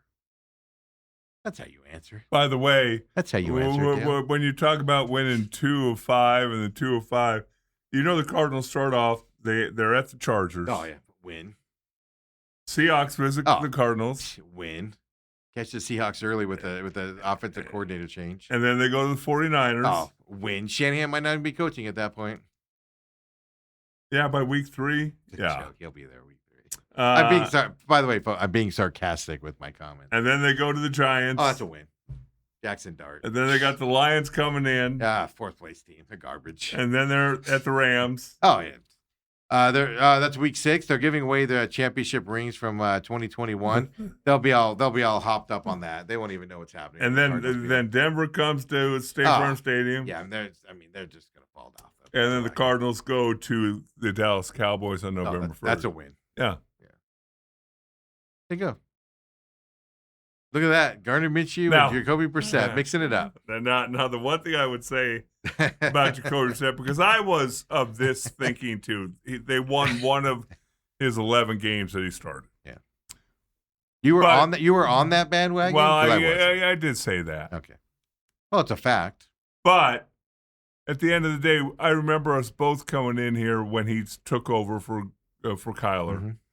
The offense looked a lot better. Looked more cohesive, big flowed. plays, scored points. Yes. He can't do anything about stopping somebody. But He they did score more points. He had turnovers late that they had the lead or But could have gone down to one, and he threw turnovers and stuff that cost them games. But he also left the field his last time on the field with a lead a few times. Yeah. And they couldn't close the deal. I know the people, and I'm not knocking you if you do this. I mean, judge them however you want to. There's more to him than 1-11. That's why I'm fine with Jacoby Brissett going into the season as the starter. Now you start 0-6. Time to look at somebody else because it's a 1-year deal. You're not tied to him. He's not your future. Right. Even if you throw Gunnar Minshew in there for a few games, and if you go 0 for there, all right, now let's see what Carson Beck can do. But Carson Beck, if you're going to throw him out there, it can't be the last 3 games of the year. You got to give him 9, 10 games, don't you? 8, 9, 10 Jacoby? games? No, Beck. If you want to see what he can do. Because you want to see how he takes the lumps. You want to see how he practices during the week. You want to get him into that mold and see if he improves. Even if you don't get the wins, he improves throughout it, right? So I'm not on that upset about Jacoby. Look, Jacoby Brissett and Gardner Minshew are what they are. They're glorified backups that can win you a few games while your starter's out. That's all they are. And that's a great way to make a living. It's not a knock on them. If you're judging them to Tom Brady or Aaron Rodgers, yeah, they're not those guys. They'll tell you they're not those guys. But to say he's only won 1 game last year, so he doesn't deserve starting pay money, that's an asinine way to look at it. In the world of NFL football, it's an asinine way of looking at it. I get it. He does not deserve $15 million a year off of that in real life. But it's NFL football we're talking. It's like the whole Kyler thing when they signed him. Everybody's like, that's too much money. Well, that's the going rate for quarterbacks. So that's what you have to pay for. And it's really not even the going rate for a mediocre starting quarterback. It's still below the lowest paid starter. Yes. But he can get up there if he wants to. Yeah, but you have to be in the range. Right. 15 million. We said it from day one. You can't be at 5. Well, we said it from day one. If it's 15 million, sign him now and let's go. Yeah, he should have been here in the offseason. We literally twiddled our thumbs, lost precious times with him under the new system because you wanted to just fart around and end up right where you should have been. It's like that's my biggest thing. Like I went through this. I've gone through this with a lot of other entities, like in my business life and stuff like that and things I deal with. Well, I literally will tell people, we know where we're going to end up at. So why don't we just go there now? And people will be like, no, we're not going to end up there. And 6 months later of heartache, pain, screaming, yelling, crying, arguing. Feelings. You end up end up right in the back spot. And everybody's like, oh, here you go. I'm glad we got this deal done. Dude, we could have got this done 6 months ago and been happier for the last 6 months. If it was actually for 15 million. That's the thing we don't know. That's the thing we don't know. But it goes to the perception. Right. If I was the Cardinals, I would have landed on any number but 15. You'd have paid $1 million. I would have get like, here, you get 16. Or you're getting 14, and we'll throw $1 million. If you start game 1, we'll give you $1 million incentive, to get to that 15. Because it's just the perception. It looks like the Cardinals argued to get where they should have been the whole time. Get out of your way. And then you got, and I get it. I get Jacoby saying he doesn't care. It doesn't bother him what the fans saying he only won 1 game. I get it. He shouldn't care what the fans think. But again, the perception of it, Dale. You had a chance there to at least take a step with your hand out to the fans that don't want like you making this money. And instead, you just were like, I don't care about you. Moving on, right? It's just the perception of it. And then, right, you guys remember the clip. I played it, Bussin' with the Boys. It's one of the few sports podcasts I listen to regularly. It's got your boy on it, Luan, and everything. Will Compton. It's a little sophomoric for me at times, but they have great guests on there and they talk about it. But Trey McBride goes on that, and Trey McBride says, "Fans here are everywhere." From everywhere. We have the greatest fans here. Boy, was he walking that back over the weekend. I don't have the clip for you. But this is hopefully Trey McBride, because he's in the spotlight for the first time. He went to Colorado State, folks. When he was drafted, nobody cared. His first year wasn't that great. Go back and watch film. He was getting blown off the line on blocking and stuff to that effect. He's morphed into, if not the best tight end in the league, he's definitely top 2. right, in the league. Hmm. So hopefully this is his first and last time not being savvy when he gets in front of people and talks to them. You don't insult your fan base, man. You just don't. No matter if you feel that way. Say positive things, Jacoby and Trey, so you don't have to walk it back later. I understand you sitting here in an air-conditioned room with 3 fans blowing on you, and you're in the comfort of your own. I am perfectly media savvy. I only throw you in the bus when I want to. Exactly. And Trey McBride, I'm sure he's just sitting there talking with the guys and go, yeah, hey, I notice. I have a feeling that's what happened. I notice. I walk out there and I see a bunch of Seattle green. He's talking with 2 young guys that played football, know what it's like. Yeah. You know, one of them's from here. Yes. Was saying his comments, I never saw a Cardinals hat, which I don't know. He must have been blind because my whole life I'd seen Cardinals gear around town, even when they were 2 and whatever at Sun Devil Stadium. So I don't know what circles he was running in while he lived here. Well, up in North Wisconsin. And grew up, I know, Chaparral. The Chaparral. Yeah. You know, and then he's making those comments, so you kind of, I get it. But it's just being media savvy enough to, oh, man, I see Cardinals hats all the time, you know? See them all the time out there. It's fantastic. Yeah, I'd like to see more of them in the stands. Yeah, you could phrase it that way. Hey, when we score against Seattle, I'd like to hear a lot of cheering around and some booing. I don't think people are going to turn on Trey for those comments. No. I think some did, but it's more of like, but like I said, I think people are going to realize that's just a young kid. A lot of times when the spotlight hits you for the first time, you're like, this is easy. This is cool. What's his name with the Rams? Michio Paku or whatever. Puka. Michio Paku.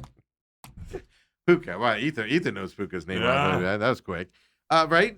Gets hit in the face with the spotlight.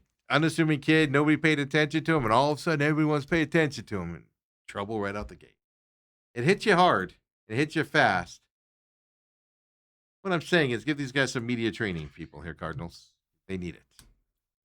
They need it. So hopefully Marv isn't that hurt. He was showing some discomfort in his midsection yesterday. I didn't see what happened. I heard he fell on it. He got a ball and fell on it. And again, ball hit him right in the hands, Dale, and he dropped it. And I refuse to start off negative, Steve. You can, you will, you do.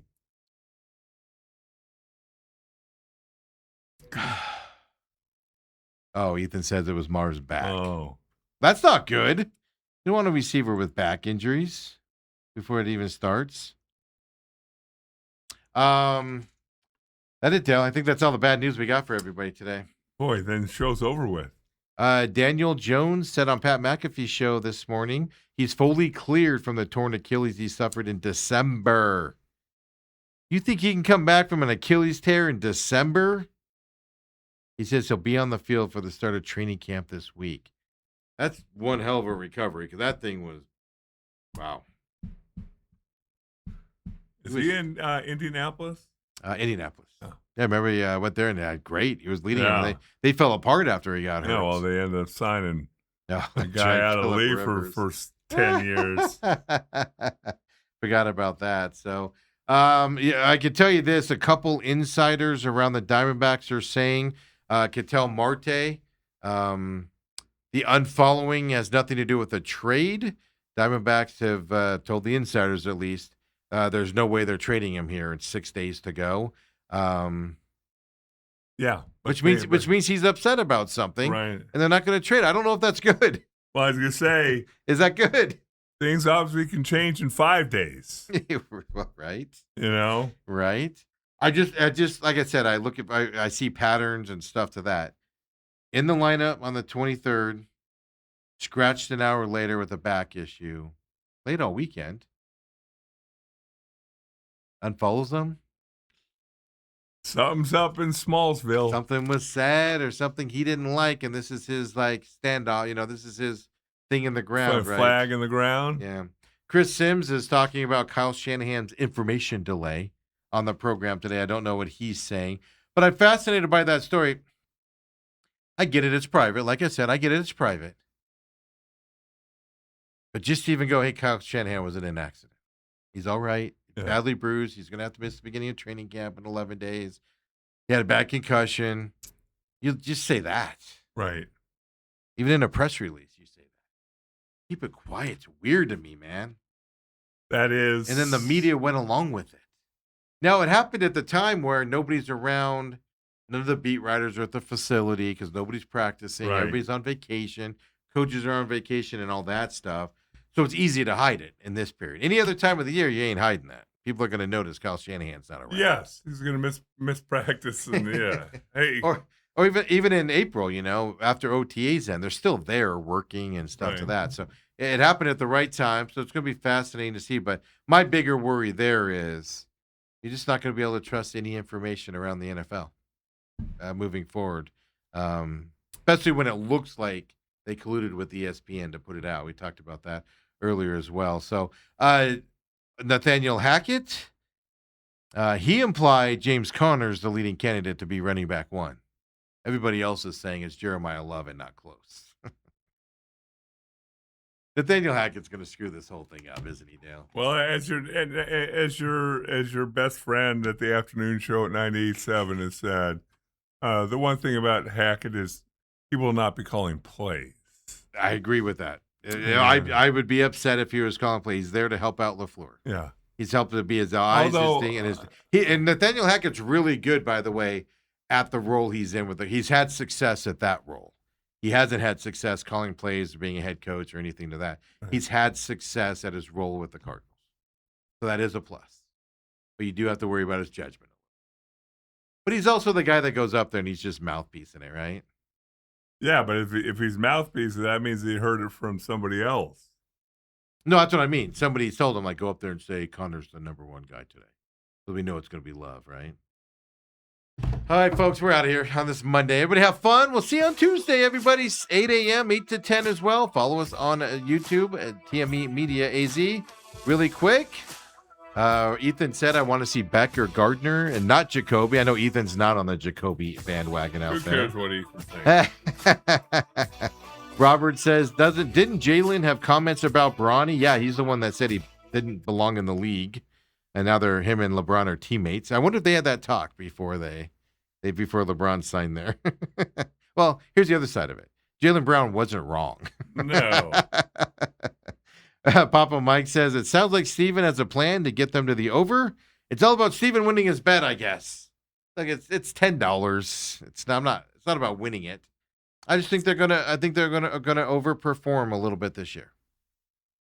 And make everybody mad that they don't have the number one draft pick. Yeah. They're going to play just good enough. They're going to probably be in place for the number one draft pick, and they're going to win. They're going to beat the Jets and knock out of it and not be able to get back into it again as well. Papa Mike says, exactly, Steven. Some people will never be happy. He said he did good by brushing it off. There's brushing it off, like I said, and then there's, I don't know. I don't want to use the word attacking. I don't know. Better ways to answer that. And then Papa Mike says, could the thought process be the Cardinals want to keep Beck out as long as he can for development? If so, he'll probably be starting in week 3 after number 1 and 2 getting hurt. That's issue number 2. Oh, good. How hurt are those guys going to get banged up with his offense out there as well? No, you keep him out because he's still got to learn, practice, all of that stuff. They'll talk more about that tomorrow, folks. We'll see you tomorrow, 8 o'clock as well, 8 to 10. McCollum on Business. Don't forget, we're back to our 5-day schedule. If you listen closely, you'll hear Dale's grumbling. See you tomorrow, everybody. Have a great one. Missed you on Friday, Steve.